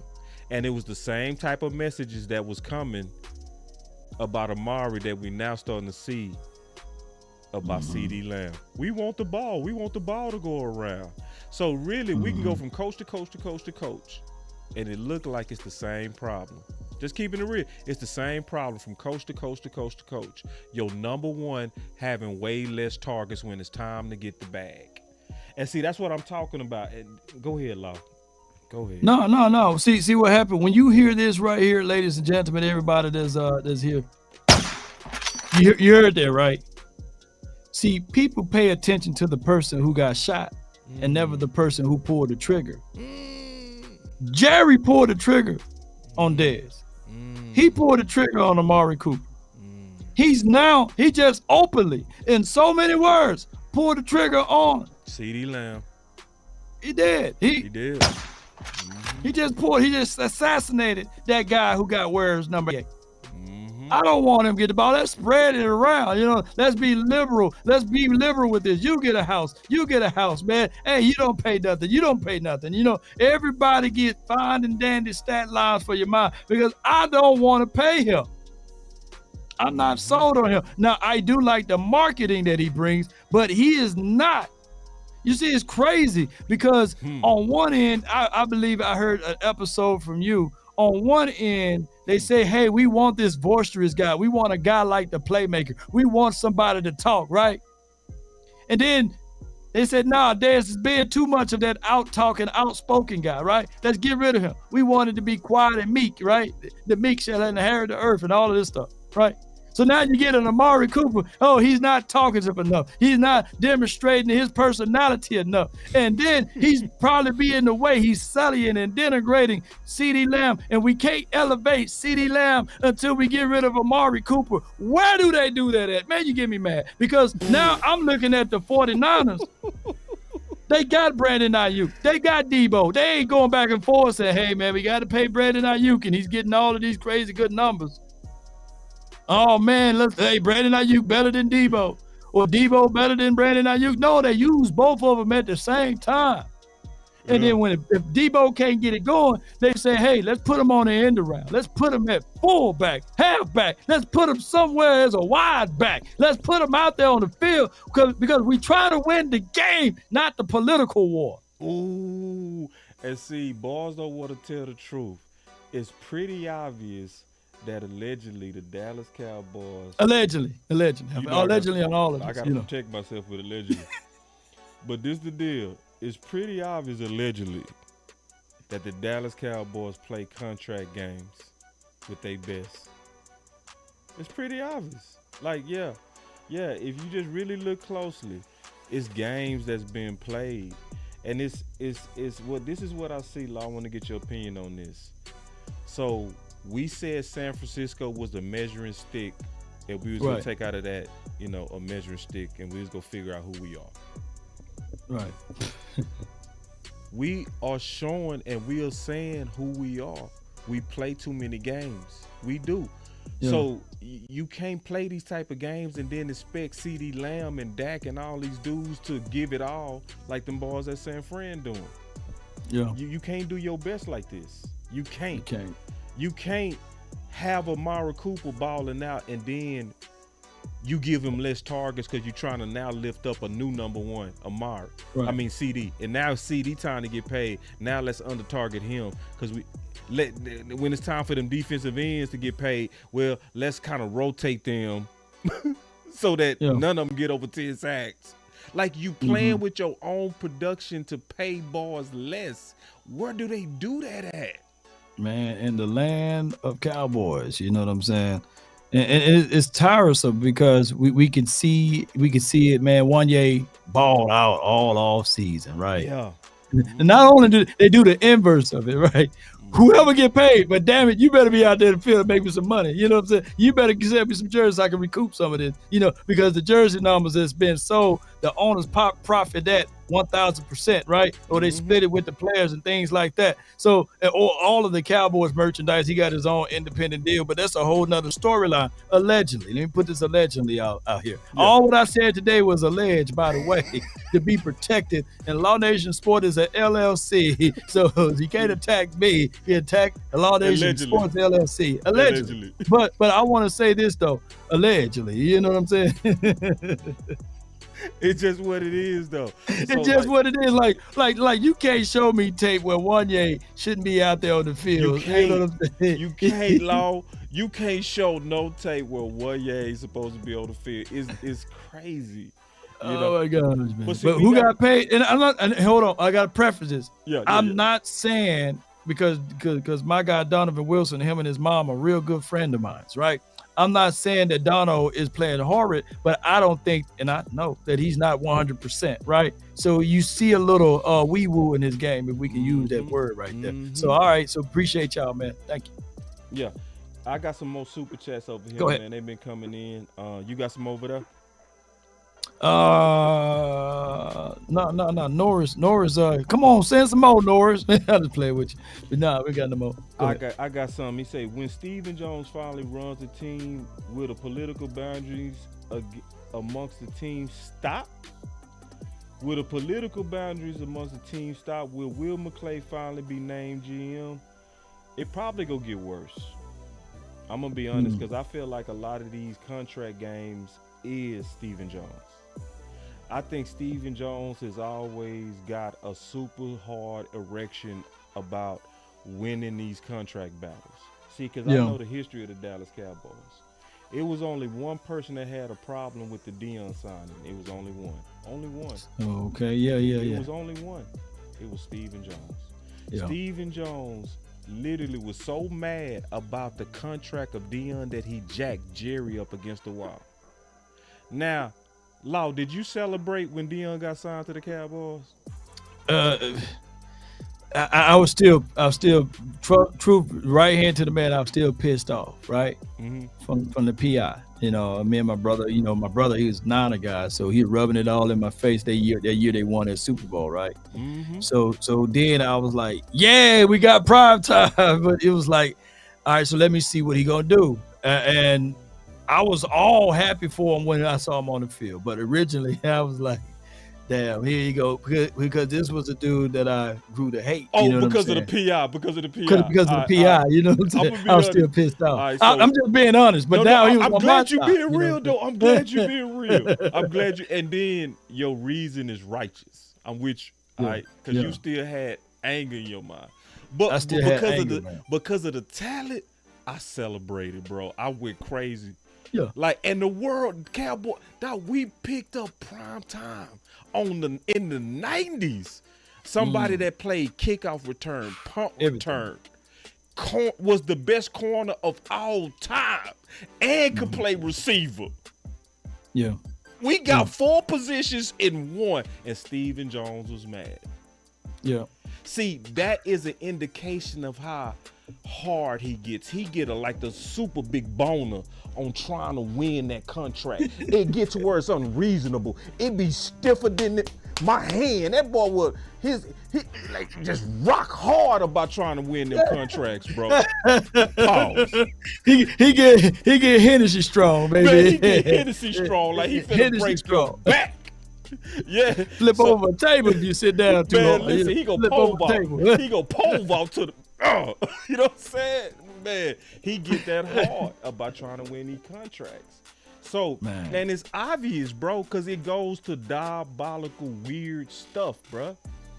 It does, and see somebody gotta say it, because guess the regular media ain't gonna say it. They ain't gonna say it. They ain't gonna say nothing about it, bro. They gonna just look over it and watch them shoot theyself in the foot. But anyway, man, we just keeping it real, bro. I know people ain't used to this. Keep it 1,000, man. But this is if y'all want to know some of the real reasons, because a lot of people, to me, they start too low, Law. Yeah. They start with Dak or Dan Quinn or Mike McCarthy. You got to go higher, bro. Yeah. We now got a whole new. See, Kelly Moore not here no more, and they still look like they under target and they number one, allegedly, man. So, you know, and just to answer one of my guys in the chat, I appreciate you. But let me go back to Solid Rock Jesus Christ Ministry, man. Appreciate you for the $2 super chat. And this is a damn good super chat, by the way, Jesus Christ Ministry, Solid Rock.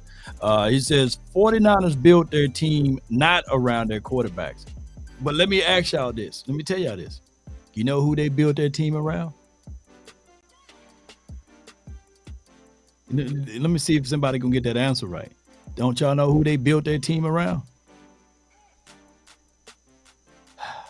Nobody got it. They built their team around their head coach. Ooh, Kyle Shanahan. Boy, Law be cooking. Man, they built their team around their head coach, his philosophy, principle, and scheme. So when you build your team around your head coach, it doesn't matter who you put in there, because somebody made the whole argument that the Cowboys lost to Jimmy Garoppolo and then lost to Brock Purdy, right, on one of those radio stations. That doesn't speak that Dak Prescott lost to those boys. It spoke that they lost to the system.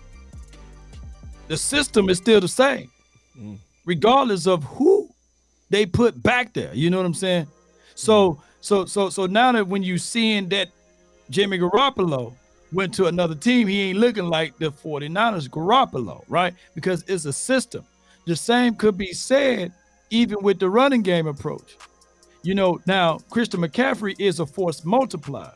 But I come here to tell y'all, ladies and gentlemen, Elijah Mitchell didn't even play in that game. They had a guy named Jordan Mason. You know what I'm saying? I was like, man, what Mason is Anthony Mason? What is he, man? What kind of Mason is he? A 33 and a third Mason? What's going on right here, man? You know, he's got his right. You know, what's going on? That Mason came and ran through us like doggone dog diarrhea. You know what I'm saying? But I'm quite sure that if they could have selected Law Nation, he would have been able to get some yards in that backfield because his daddy did the same thing.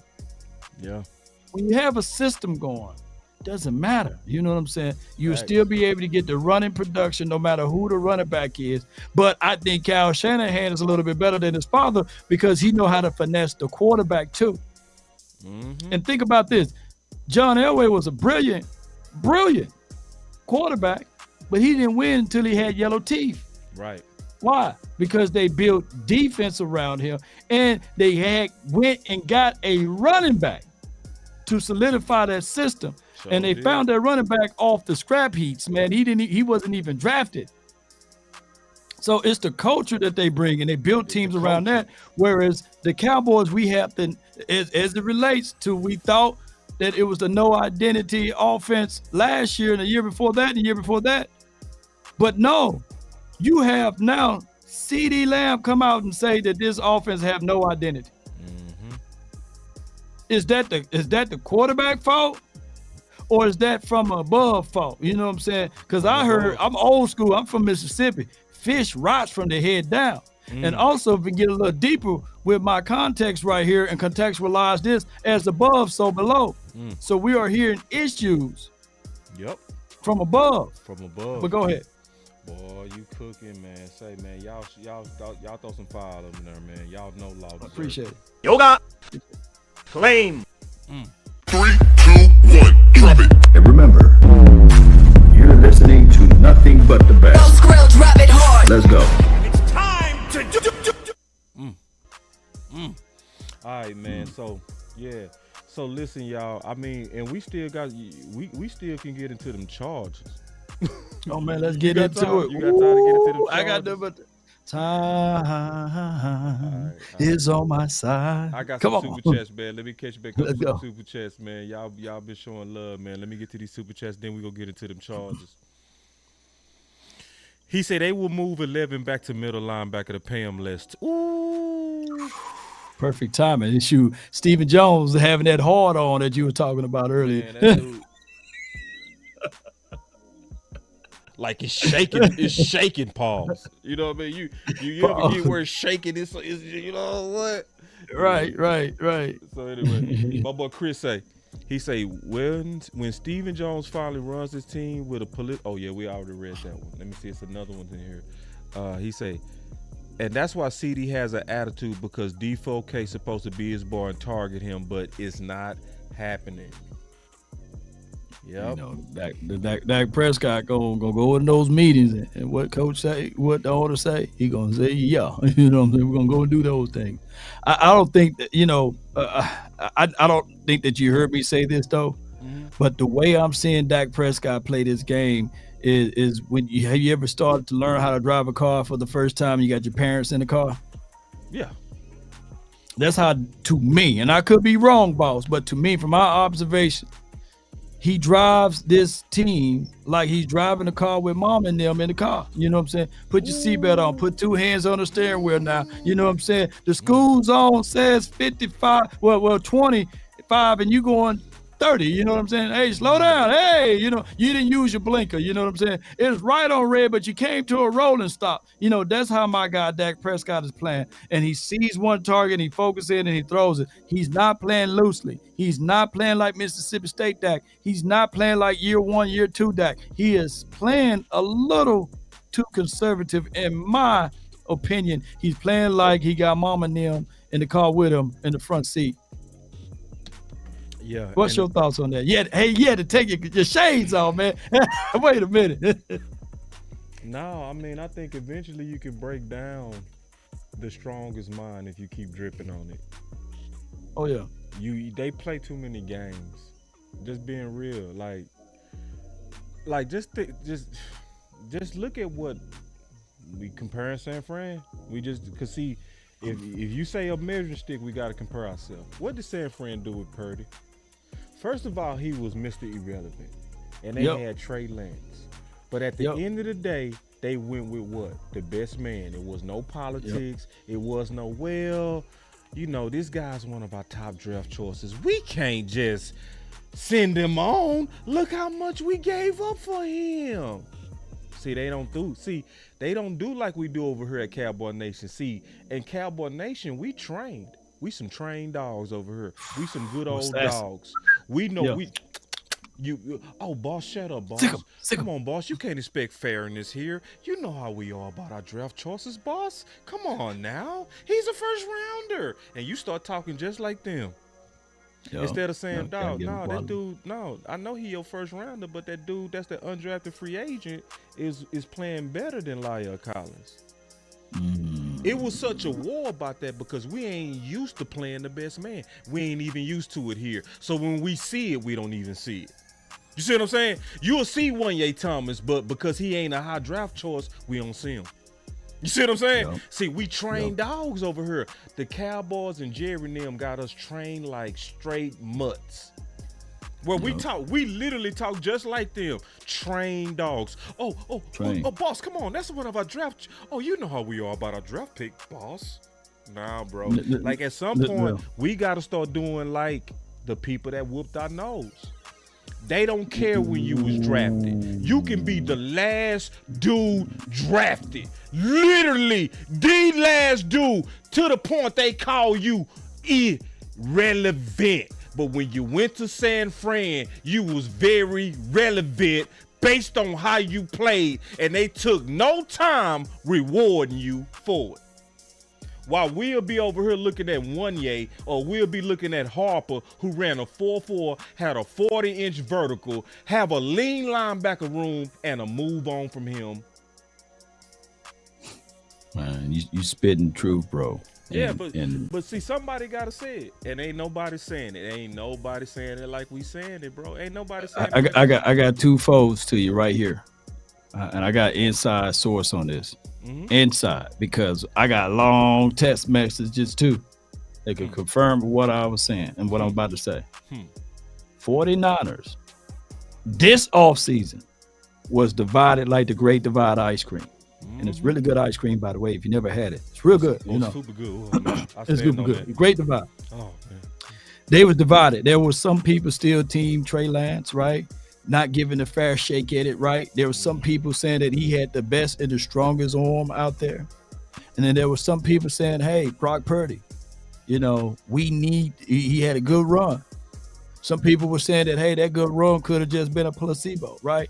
We don't know what it looked like if it's him facing the second team over again. You know what I'm saying?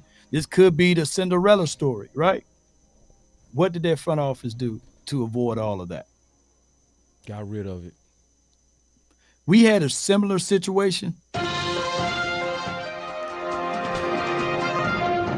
Running back Ezekiel Elliott is holding out of training camp due to the fact of his contract negotiation. He is at Cowboy, right?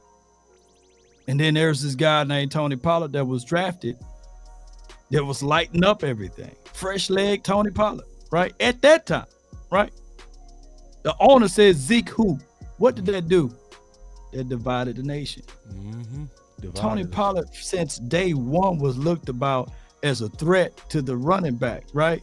He was looked about as leverage, whereas the owner never put out the fire, and that played a small. Remember you said the smallest things can break the mind of a person, right? Yeah, it can always live dormant because keep dripping on it. You know what I'm saying? You can see water can pretty much damage any substance on earth if it just drips slowly, right? You've seen areas on this plane where water will cause major craters, but it's only one drip at a time.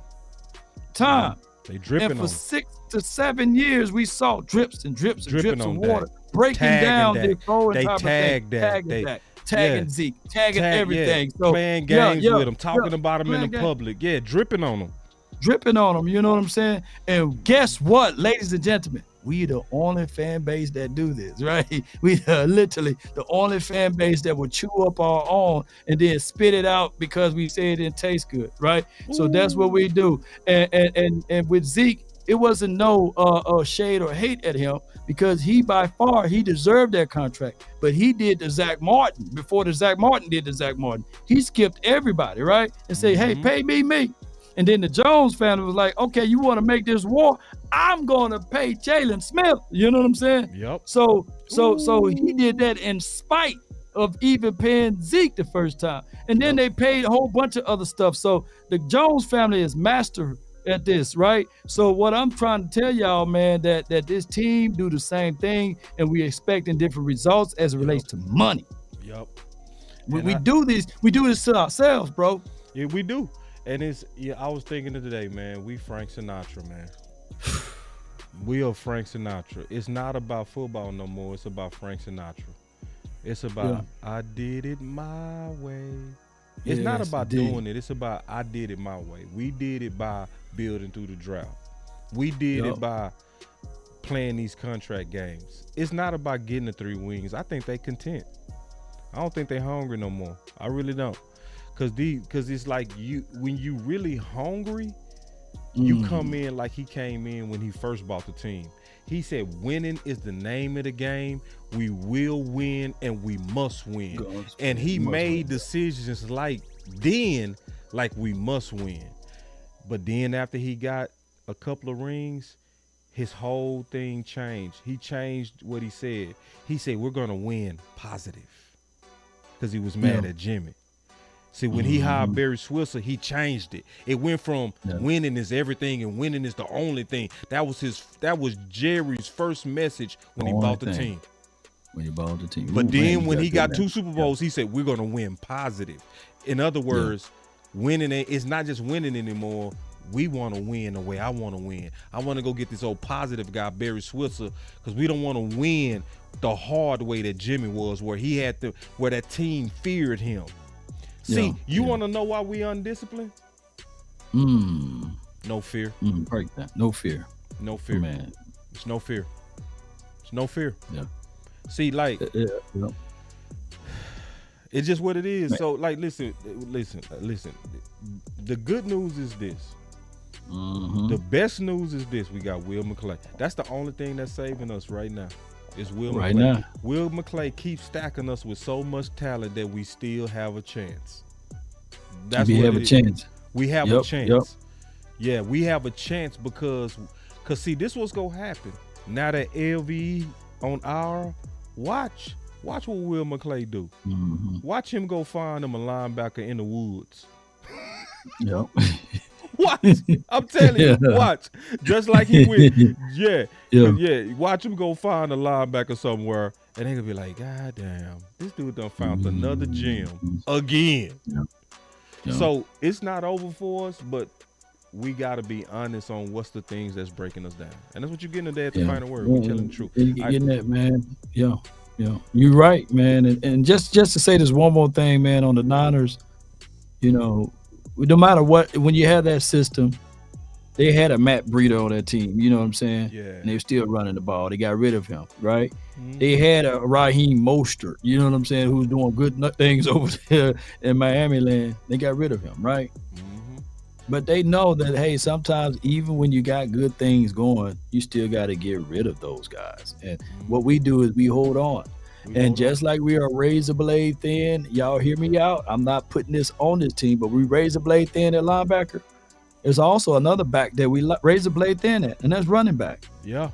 We playing with, we playing with devil's money at this point. You know what I'm saying? You know what I mean? Devil's money, because Rico, them hips, and he's explosive. He looked like he's a step faster than my guy Tony Pollard right now. And Tony Pollard, that slow drip that we were talking about earlier. Because let me tell you, when you start pressing, before you find the next topic line, when you start pressing, you're not playing your game. See, Tony played free last year. See that run that he normally bounced to the outside, stayed at the outside? Now he's trying to all of a sudden cut back inside. Like, what's going on? And that fumble lived in his head. Everybody told you learned this from Pee Wee playing football. Put the ball in the left hand, right? Bounce to the edge, you get to the sideline, get that ball to your left hand. He kept it in his right. Warner was like, pants. Well, I ain't gonna say that. That'll be a pause moment. But He's slipping. Let me get this ball. I'm going to hustle to the ball. Knocked it out of his hands. You know what I'm saying? Yeah. And the football guys didn't even honor it because you're not up to code. That ball bounced to the sideline and said, you know what? Up the sideline. It went and straight this way. No, I said I never seen that in my life. I've never man. seen that in my life, A bro. ball to go like this. If anything look like right. football guys, that look like football guys. The football guy said, all right, you ain't going to the rudiments, the fundamentals. You supposed to switch ball and get to the left side. I can hear coach. And you know what the other coaches of this team? We could be losing by 30 points, 40 points, 50 points, and we don't got no coach that got spit in his mouth to yell at nobody. You know what I'm saying? We need to see some spit. We need to see some broken tablets, some stuff moved around on the sideline. At least somebody, you know what I'm saying? Somebody got to be mad these days. That's what I don't like about Mike McCarthy, man. See, I like Mike McCarthy, but that's what I don't like about Mike McCarthy. I mean, Coach Maul talk about that, man. This only thing he know how to do is beat up watermelons, man. Like, what do you do? Like why your team keep coming out flat and scared? I need to see some emotions, man. Yeah, where's the emotion? Like, emotions, he man. almost a little bit too teacher. Like, this is an emotional game. What do you do to get them guys emotionally involved? Somebody said he's like a big Jason on the sideline. You know, if he just start clapping, we all have a heart attack. You know what I'm saying? You know, get some emotions, man. Grow your beard back, man. Grow that thing all the way big, man. We play better that way, man. Come on. Now, let's keep it real, though, because guess what Shanahan did to get San Fran into their emotions? You know what he did? He showed a clip of Tank saying, we the best defense on the planet. Damn, did he do that for real? Sheesh. I'm telling the truth. Before the game, before they walked out there, I said, I just want to let you know what they said. Too. I want to, and then see, that's one thing Debo said to Micah Parsons, that where he was right. He said, oh, you made it personal, Kittle. You're my guy. But now it's personal. Shit, Debo said it was already personal. Oh, it wasn't personal to you? Right. That's because of Shanahan. Shanahan literally played Tank. See, that's leadership. It's like, before y'all go out there and play these balls, I want to let y'all know what they said. Because we ready to play. We got the X's and O's. The last thing he turned on was their emotions, bro. Oh Mike McCarthy, what you doing, bro? Like, what you doing, man? Like, what do you do to get them pissed? Like, what do you do? Like, why don't you show the clips? He ain't have to do no speech. Just show what everybody been saying. They more physical than y'all. They finna bully y'all. The Cowboys soft and all. That's all he had to play. That explained that.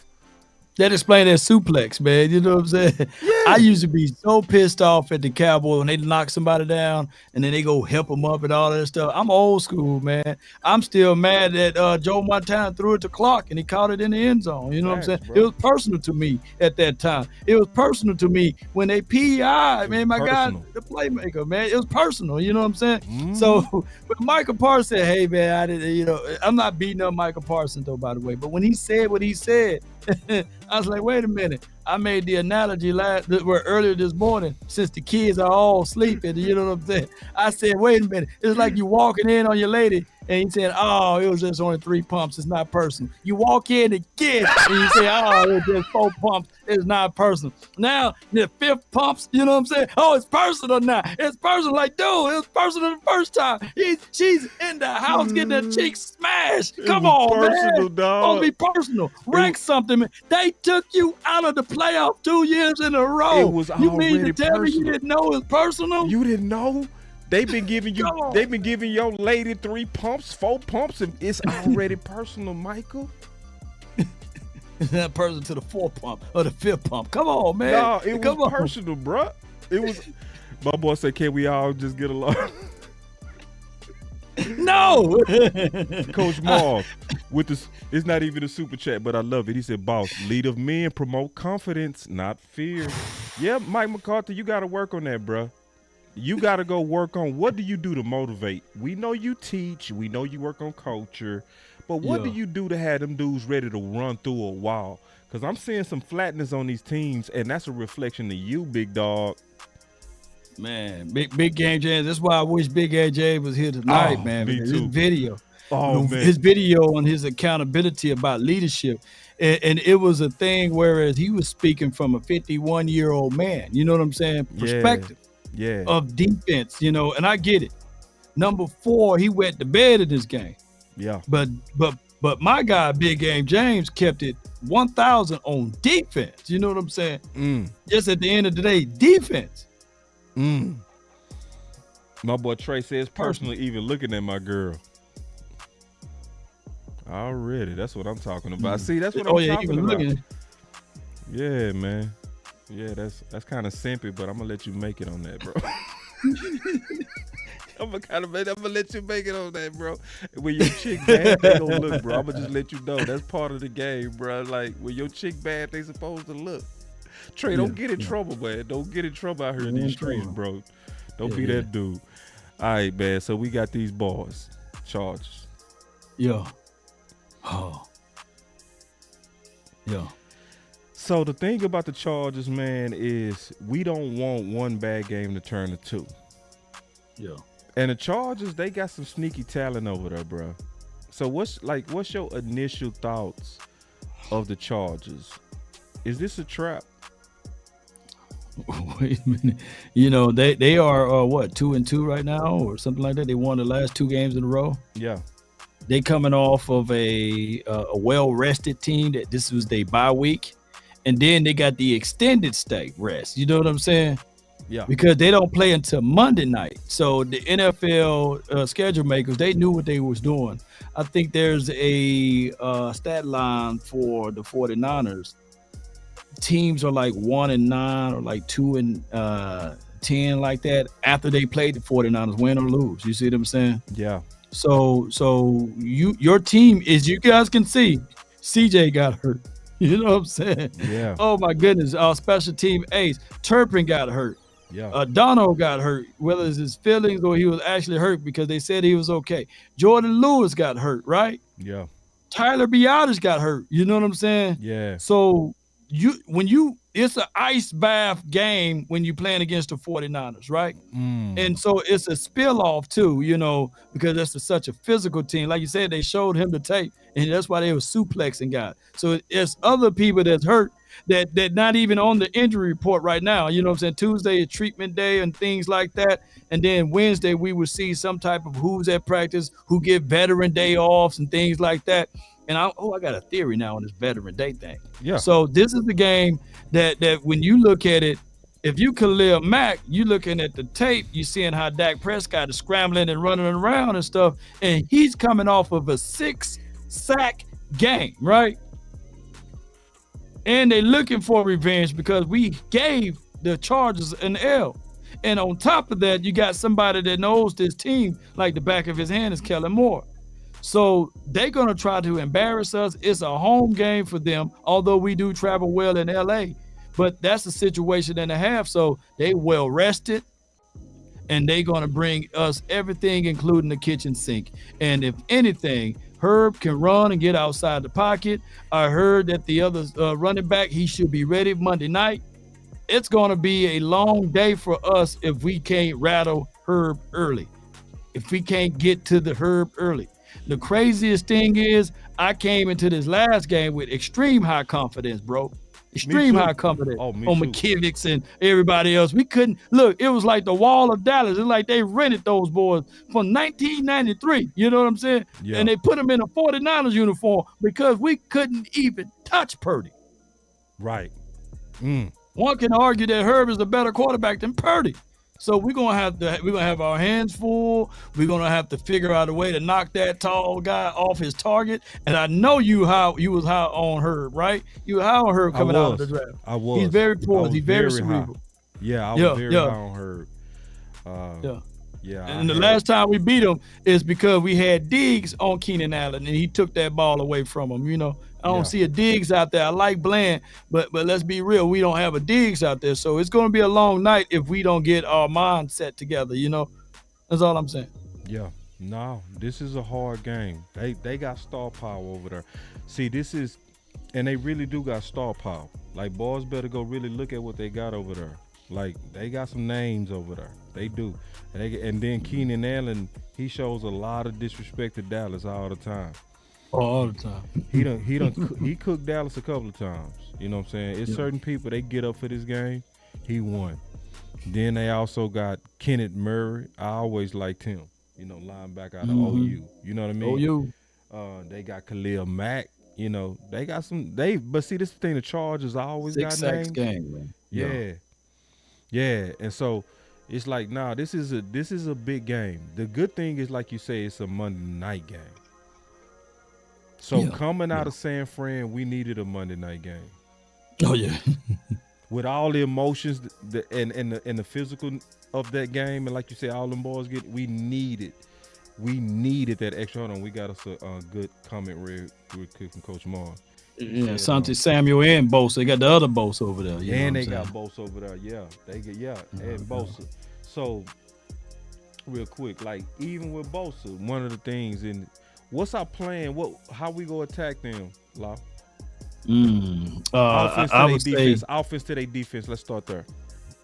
Offense to their defense. I would say we got to establish the run. Yeah. We don't want to throw into the teeth of that. We want to slow down Bosa. We want to slow down Khalil Mack. We want to establish that presence of power and attack those boys on the edge. You know, like I said, Khalil Mack coming off of a 6-game sack. I'm talking about literally had 6 sacks in that game, y'all. Damn. So right now, Terrence Steele is not playing up to the level that we used to seeing him at. You know, I think that like my guy, the O.C. said that he's still coming off of that recovery. You know, so he's still, even at this time, is better than what we had in the past, but he's still not up to 100%. And Khalil Mack and Bosa, they're going to figure out who's the weak link on that side, right? And that's just the reality of it, ladies and gentlemen. I say run the ball to open up the pass. They're going to play. Look, the crazy thing, they play the same style and caliber of defense that the Niners have, but they don't have the complete personnel, though. You know. Yeah. They don't have the personnel. They're going to play that deep zone look where they drop 2 safeties and, you know, and demand you to throw underneath. They're going to try that version of that. And let's not forget about Derwin James. You know what I'm saying? He's an enforcer. He's a guy that can come down the field and stop the run. And my biggest thing on this team is that we don't have no power back at this point that can consistently win and get to the edge. You know what I'm saying? Or run through the A gap or B gap. Not Parsons, but Pollock does it, but it's not a punishing effect like what we used to have in the past. No, we don't have that punishing effect. Nope. You make them feel like, you know what I'm saying? Like we don't have that. We don't.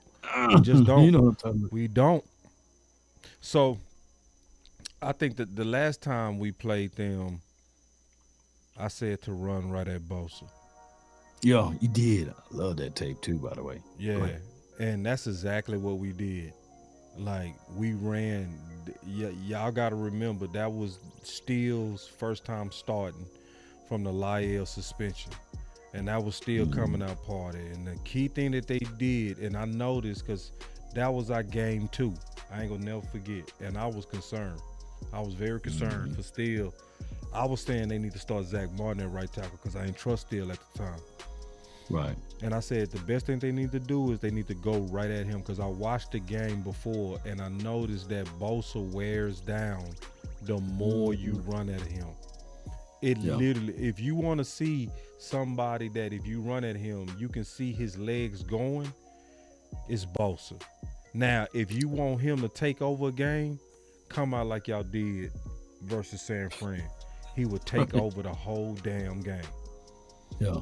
Come out throwing the way that y'all did. Come out goofy like that. You know what I mean? So, and see, I also want to say something. Where you at, stat nerds? See, because you stat nerds, y'all was the ones that was calling for that pass happy bullshit that we saw in San Fran. Yo, we want 300 yards on the. When Dak go open it up? When Dak do they trust Dak? Y'all was asking for that. Y'all wanted that. Y'all wanted that. Hey, my boy Jesse. Hold on, Jesse 49ers. He said, hey, don't mind me. I'm just here looking for my 49ers hat. You told me, man, 3 days, bro. I'm going to use all my time. He said about 3 days. So yeah. What you got on the table, man? Man, What I you got got? a bet, bro. I supposed to wear a 49ers hat on the stream, bro. And they looking for me to. Yeah, they keep coming to the chat like wear the hat. I got it, bro. I promise you, Man, I'm my gonna get the hat. whole hair will fall off, man. You know what I'm saying? I'm gonna honor my bet though. Oh my I'm gonna God, honor my man. bet. In the future, just do the logo exchange, man. Like I'll have Jesse logo. See if he can rock with that. Jesse, man, can I make one adjustment to that bet? Yeah. Can Boss Cowboy just change his logo for what, a day, 2 days? Yeah, to a Last 49ers Second Sports. logo. Or the Last Second Sports where I to promo you. Let me Yes, promo you, dog. Come on, man, please, man. I just can't see because they're gonna be forever seeing my guy Boss Cowboy in a cool with it. 49er hat. I'm Man. cool I know with you're it. cool with it, man. Oh You yeah, know I'm what cool saying? with it. Yeah, I got a plan. Yes, indeed. I got a solid plan. Ooh wee. I had lost the bet, and I had to wear this hat. And I said, man, if I put this hat on, y'all won't win another game. And lo and behold, the Eagles lost the Super Bowl. So I felt like, you know what I'm saying, that I was the reason why the Eagles lost Super Bowl. Even though the universe said, you know, we're gonna finally agree to law. You know what I'm saying? So, hey, that's why I'll hold this hat forever. And I told Lord Brunson, you know, I'm gonna send this off to him one day. You know what I'm saying? You know what I'm saying? Or I might just burn his hat or something, you know, live on TV or something. But hey, you might do that. Did you wear that hat? Yeah. And the 49ers lose every game since you wore that hat, you know. And I'm gonna put some type of some voodoo magic or something like that. I'm gonna reach out to my girls over there in Louisiana, see if they can do something, you know, with that. Come on. Please do. And he said, let me think. No. So my boy Jesse showed me no mercy. All right. Oh, he want to see you. He want to see you. Yeah, and did a couple of the 49er people, they came in here. They want to see it. He said, no, wear the hat. Yeah, I'm gonna wear the hat. Wear the hat, and they ain't gonna win another game. I'm gonna do a 10-minute stream at 2 a.m. If it's gonna be 10 minutes, I'm gonna be on and off that. I'm gonna do it at 4 a.m. I'm gonna do that stream. The rewind gang gonna be watching though. Rewind, you know, Drew gonna be somewhere, and that dude that tweeted earlier, you know what I'm saying? Yeah, he gonna pull his eagle. He gonna pull his eagle gears off and put his 49er stuff on. No, but Jesse, cool dude, man. I really enjoyed doing content with Jesse, man. He good dude. And mostly, man, to be honest, man, all you, not all, but I like the 49er fans. They don't act like Philly to me. You know what I'm saying? They talk their shit, but they, you know, they still, at the end of the day, ain't got that little brother mentality at all. No. And I can't wait till we play y'all again, bro. For real. I can't wait. Because, see, y'all cocky. But you supposed to be. You beat the shit out of us, so you can be cocky for now. You can be cocky for now. But like with these charges, you know, I think that the Cowboys, they got to learn how to win. That's what we going through right now. We got to learn how to really, you know, develop this identity and stick with it. Because when I look at what happened with San Fran played their game. We did not. Yeah. Hold on real quick. Okay. My boy. All right. Because JR, you keep coming in with the same thing. He said, this is JR. I told you. And boss about Dak. Y'all better listen to Big J. He speaks the truth about Dak. All right. Yeah. Salute, man. Dak. You know. All right. Let me tell y'all something, man. I was right on Dak. What's up with y'all, man? Taking pride on Dak. Losing. Cause I want y'all to know this conversation y'all having about Dak. Y'all know this a 2024, 2025 conversation y'all having, right? Mm-hmm. Yeah, because he stuck Cowboys with ain't gonna eat no $60 million. I would never think Cowboys themselves, if they don't want to lose. They gonna play that. Look, they ain't finna eat $60 million though, man. Yeah, like I get all the people. I told you Dak wasn't shit, people. I understand. I get it. But I'm going to tell y'all straight up, it's nothing fruitful in that. No. I don't want to have no conversations about 2024. I don't. No. I would want us go. to put energy on what can we do now. So if you are the opinion Dak ain't shit, instead of just saying over and over, I told you Dak ain't shit, I told you Dak trash, I told you Dak ain't nothing. Instead of just saying the same thing, JR, you said that 10 times, bro. Instead of saying the same thing over and over, can we start saying then, how do we do more around Dak then? Since y'all done gave up on Dak, then let's start talking about what around Dak can carry him to the Super Bowl. At least that would be a fruitful conversation. It's look, man, it's like going to Alaska and saying, it's cold out here. Damn it, you in Alaska. You know what I'm saying? Yeah. It's like going to Texas and wanting Alaska weather. Like people, to me, they put themselves in that situation, boss, because what they do is they get mad, they walk outside. I can't stand the sun. Like, dude, you can't do nothing about it. It's the sun. Dak Prescott is here. He's under contract. He got the no trade clause on his contract. You can't get rid of him. He's going to be here. So how do we win? We Cowboy fans. I'm a fan. You a fan, boss. You same age. You right, same age. We was fans of this team before Jerry Jones bought the team. Right. We were fans of the team before he bought the team. So whatever he do or does with the team, there's nothing we can do. But we ain't finna turn our back on this team. Do we like what he's doing? No. There's some things that we do like, but majority of the things we can say, hey, Jerry, put Jimmy Johnson in the Ring of Honor. Put Jimmy Johnson in the Ring of Honor. And it's not happening. But that doesn't mean that we turn our back on this team. JR, you turning your back on this team. Because I know at one point in time, you was rooting for the man. But just because we didn't win a certain way, you want to get your panties all in a bunch. Although you got a male face over there, you want to get your panties all in a bunch and be mad and say, see, I told y'all, he sucked. He can't hear water if he fell off a boat. So what? And because last I checked, he wasn't the only one that looked terrible last Sunday night, you know? But keep going. This is the funny thing. See, you showing yourself, bro. When you say, man, y'all hate to be wrong. See, that's called projection, bro. What you doing is you taking how you think and you putting it on us. That's projection. Right. You're projecting your thoughts on us. You hate to be wrong.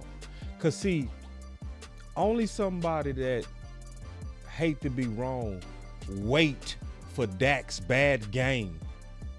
Then y'all show up. See, you was quiet game 1. You was quiet game 2. You showed up on game 3. You disappeared on game 4. You showed up on game 5. Because, see, to some of y'all, it's not about the Cowboys. You know what it's about? It's about y'all goddamn egos. Y'all want to be right to say Dak wasn't shit. That's what this is about to some of y'all. Y'all really want to sit on a high chair and say, I told y'all he wasn't nothing.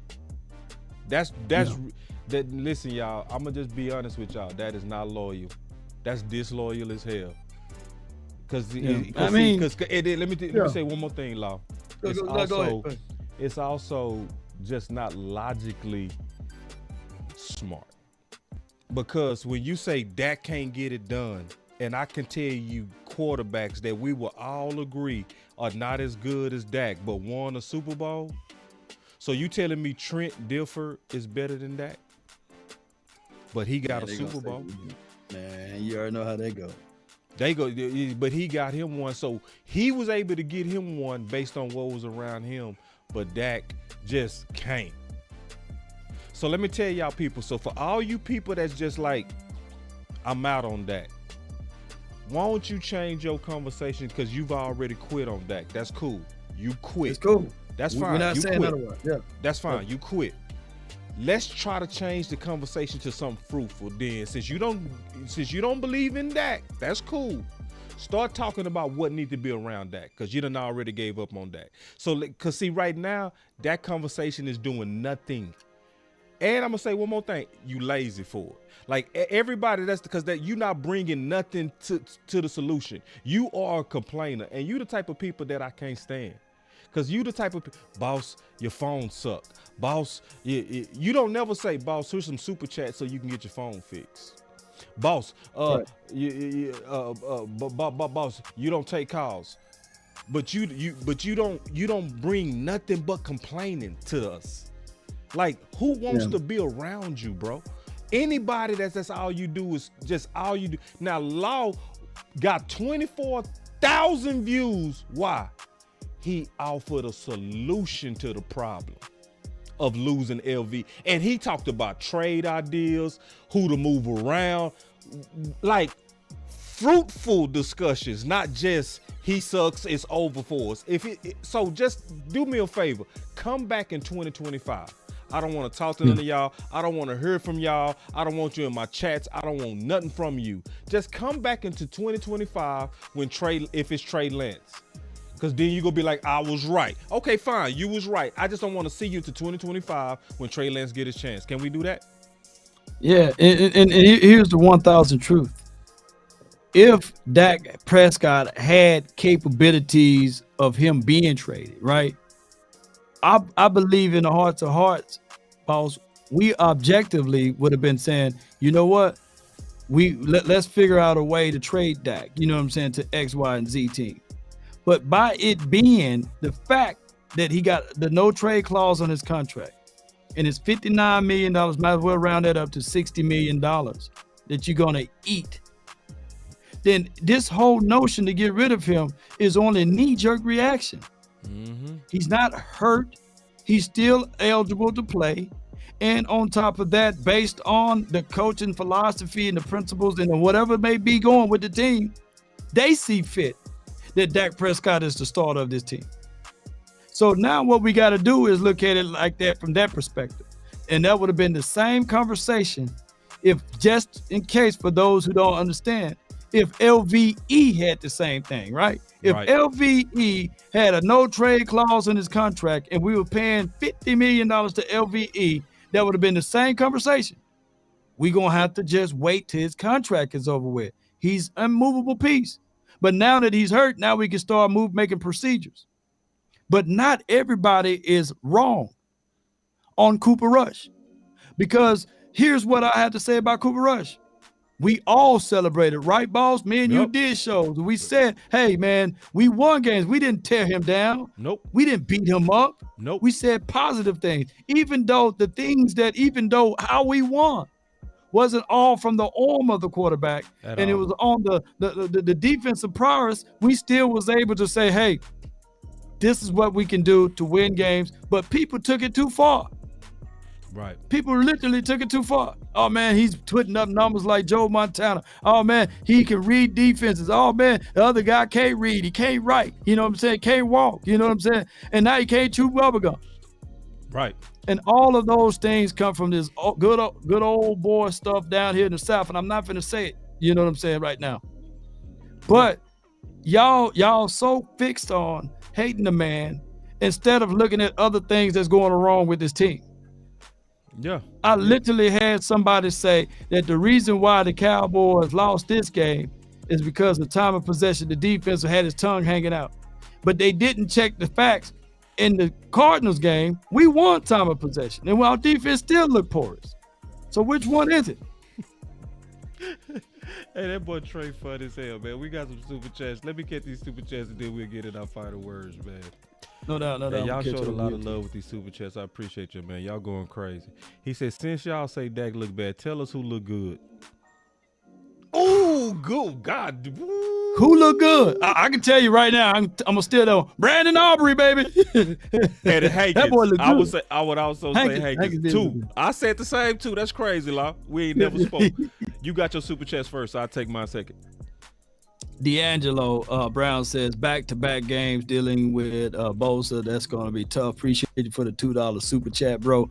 I got Coach Marv. He says, Law, I gave you the keys to victory, and it's the keys to Monday, and that's facts. Yes, indeed. So Coach Marv got this whole 2-page keys to victory sheet, And I'm telling y'all, it's good stuff, man. I'm It's thinking good. about putting it on like a ebook and putting it in all of my descriptions and every because it's universal, right? It is. It's from Yeah. a coach's perspective. I can tell It's Coach well Marv is an done. educator. You know, it's well done, man. Yeah.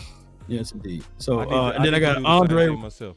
Yeah. I'm gonna flip that book, Coach Marv, into a PowerPoint and put it in my description box. Andre Robinson says, "This is our brother. As long as he rocks the star, help him.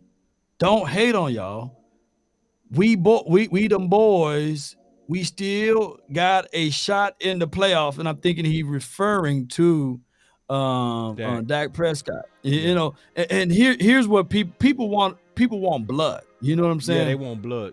Mhm. They want us to, if we say 10 negative things and 1 positive, now we apologize. You know what I'm saying? Because they have selective hearing as well, boss. Because every year I said Dak Prescott got to go through his progression better. He got to step and climb the pocket better. He got to trust his sight better. You know what I'm saying? Hey, we need better weapons around Dak Prescott. And then all of a sudden, what I hear is when I say those type of things, right? People would take the latter when we throw an interception. See, he regressed. Oh man, he's the only quarterback that need help. He's the only quarterback that can only win with weapons, and everybody else don't need them. You know what I'm saying? Like there's ever a quarterback in the National Football League that won it all by himself. You know what I'm saying? Crazy, bro. It's crazy, man. Like every quarterback need weapons. Everyone. You know what I'm saying? Everyone. Every one of them. Everyone else. I got some more super chats over here. He said, my boy Trey say, "Now this is crazy." He said, "Boss, he wearing Dak jersey in his profile." Oh my God, bro. All I ask.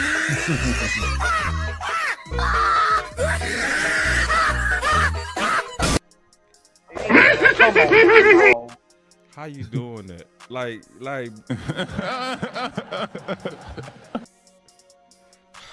I'ma just move on.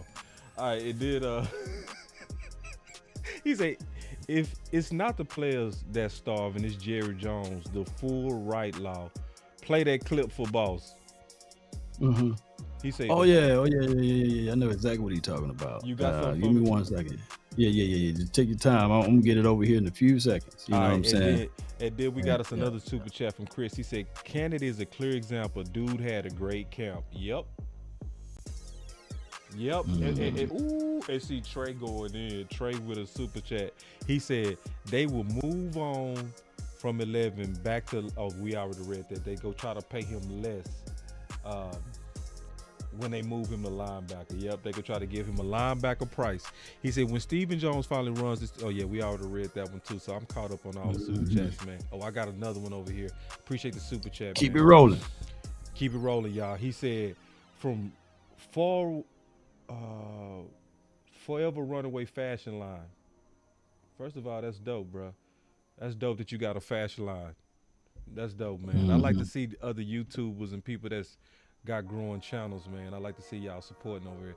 He say, you think that there's truth to the 95 when the Niners had our 90 from 94 season, we had to avoid them to win the Super Bowl. It feels like this. No, we didn't have to avoid them to win the Super Bowl. No. No, we had to avoid them though. No, but, they had to avoid us. They had to avoid us. Yeah. Like no.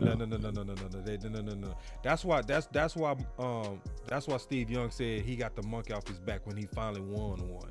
No, Dallas was their monkey. It wasn't the other way around. Like for real. Like Dallas should have been a 4-peat Super Bowl champion. They should have won 4 in a row. So then I got another super chat. They say my mic is a little bit low. It's almost at the end of the show. But he said, still looking forward to seeing you in San Fran hat. Yeah, I'm aware. It's going to be probably tomorrow. Y'all gonna like it though. It's gonna be dope. I got me a nice, dope San Fran hat. It's just gonna say F San Fran in front of it.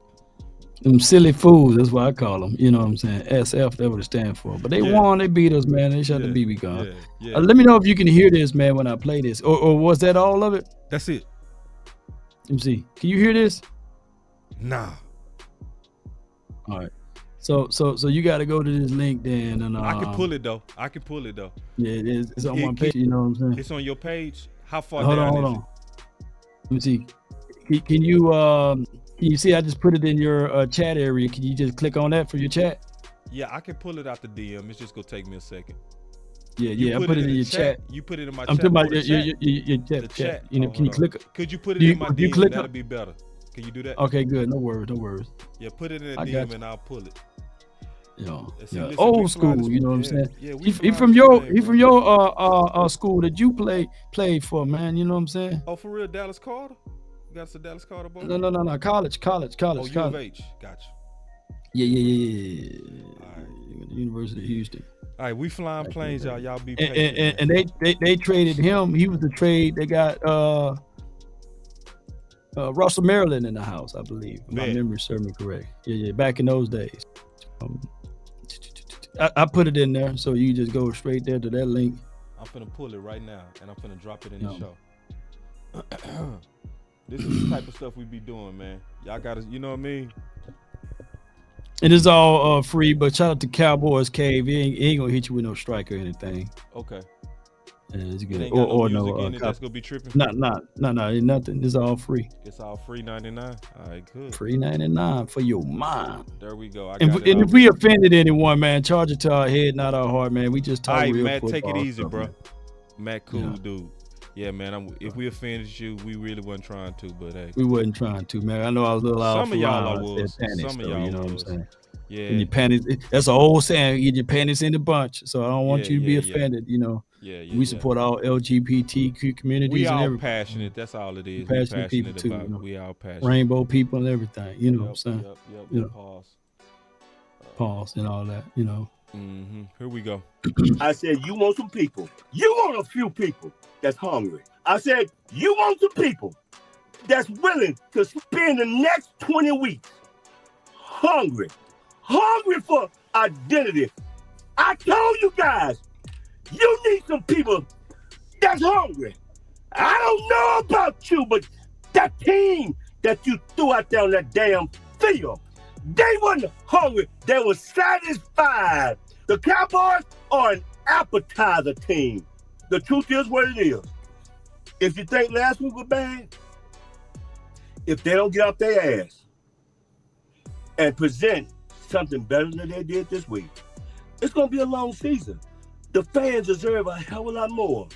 You need some people that's hungry. I don't know about you, but that team that you threw out there on that damn field, they wasn't hungry. I need for him to do the pre and post game speech from here on out, man. It's old school talking to you too. And see, that showed me I ain't crazy, bro. Appetizer team. So let me go ahead and get it to my final word. That's perfect. That's perfect. That was the perfect way to end the show. That confirms that I ain't crazy. When you see a guy that's a former champion, we know what hunger look like. I ain't gonna say hunger. I'm gonna say I didn't see anger. I didn't see pissed. How in the world? I'm still trying to figure out how was everybody saying that San Fran was more physical than y'all, and that didn't piss you off. And you out there swapping jerseys. It's like, I'm gonna go back to that. Boys need to play with hate. No. See, cause hate take your game to another level. I'm serious. If you want another level of adrenaline, hate your opponent. Hate them. Like the hate was so real between after that finals with Magic Johnson and Isaiah Thomas. They was good friends until the finals. Until that finals. It took them years later to finally make up. Jordan and Isaiah still hate each other. But see, both of them are what, Law? Champions. Champs, I'm serious. That hate brings out a whole nother level in you as a player. I'm serious. Micah Parsons, embrace hate. Embrace it. Like, hate them. This dude said, F your team. F the city you in. As you said, that's my guy. Yeah. Nah, hell no. That's not your guy. Hell no. He not your guy. The next time you see any one of them, hate them. Watch how good you play. Hate them. Because Debo, he looked forward to talking down to you. Use that as motivation to hate them. Because I don't know no Lions that says that's my guy. Lions only look at people as prey. They look at you only as one thing, their damn food. That's my final word. Man, I love watching the Animal Planets and things like that, and the lion, it takes pride in its territory and its landmarks. And even when they conquer, another person's or another, lion's domain, the first thing they do, they eat up and kill all of the cubs. As vicious as it sounds, is necessary because of the bloodline. Any of those cubs that's not of his could overthrow him one day. He's not a friendly lion. There's no such thing as a friendly lion. When you walk into the zoos, even if they tell you, try not to, it could be a thick pane of glass.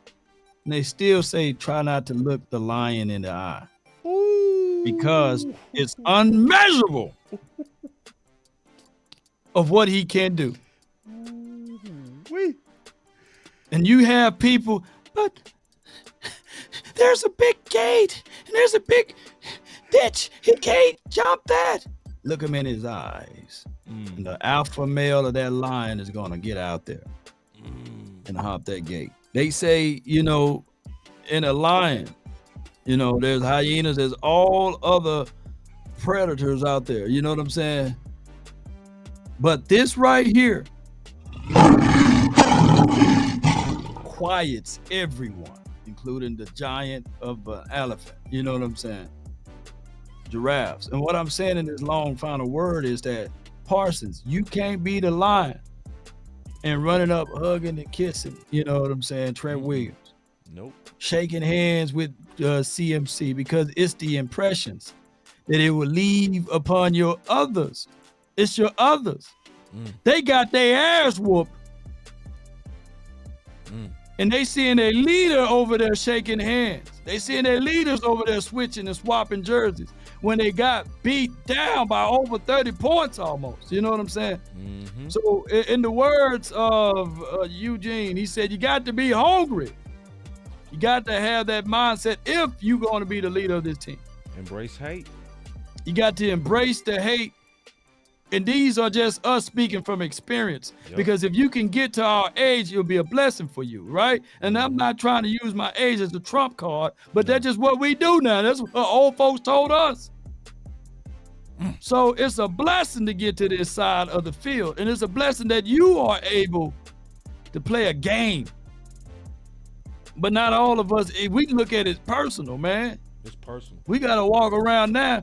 Hey, in the history of the Cowboys versus the 49ers, they can look back at that game and say, hey, the Niners scraped the Cowboys that day. Yeah. And ain't nothing we can say to rebuttal. You know what I'm saying? You got my guy, Boss Cowboy, wearing the 49ers hat. That's even worse. You know what I'm saying? So, hey, we got 12 games left. Maybe got plenty of time left on this thing. We can flip it around. We just got to stop being nice, man. We got to be nastier than nice. We got to let people know that we coming, because the 4-ladder, the 3-ladder network are public enemy number one to us. They're going to take what we say and twist it. They're going to take what we say and move it as it relates to the Cowboys can't get it done. And the only time you see they hate us all year, boss. And then when that doggone freaking Pro Bowl thing come around, oh, he's nice, he's darling. You remember they did that to my guy Trayvon Diggs? Yep. They talk bad about him on all of the networks. You know what I'm saying? But then the Pro Bowl selection came around. In that week of the Pro Bowl, they got nice to him so they can send him off to whatever city, and they started talking glowingly of him, you know what I'm saying, and said that the next year is going to be a better season for you. And then they start to hate all over again. It's time out for that, Cowboy Nation. Let's be the villain. Embrace that role. Let's get this game. Let's get this game going, because we ourselves as fans, we sick and tired of it. And let's get this thing going the best way possible. That's been my time. I really thank you all for yours. 3, 2, 1, drop it. And remember, you're listening to nothing but the best. Those grills rub it hard. Let's go. It's time to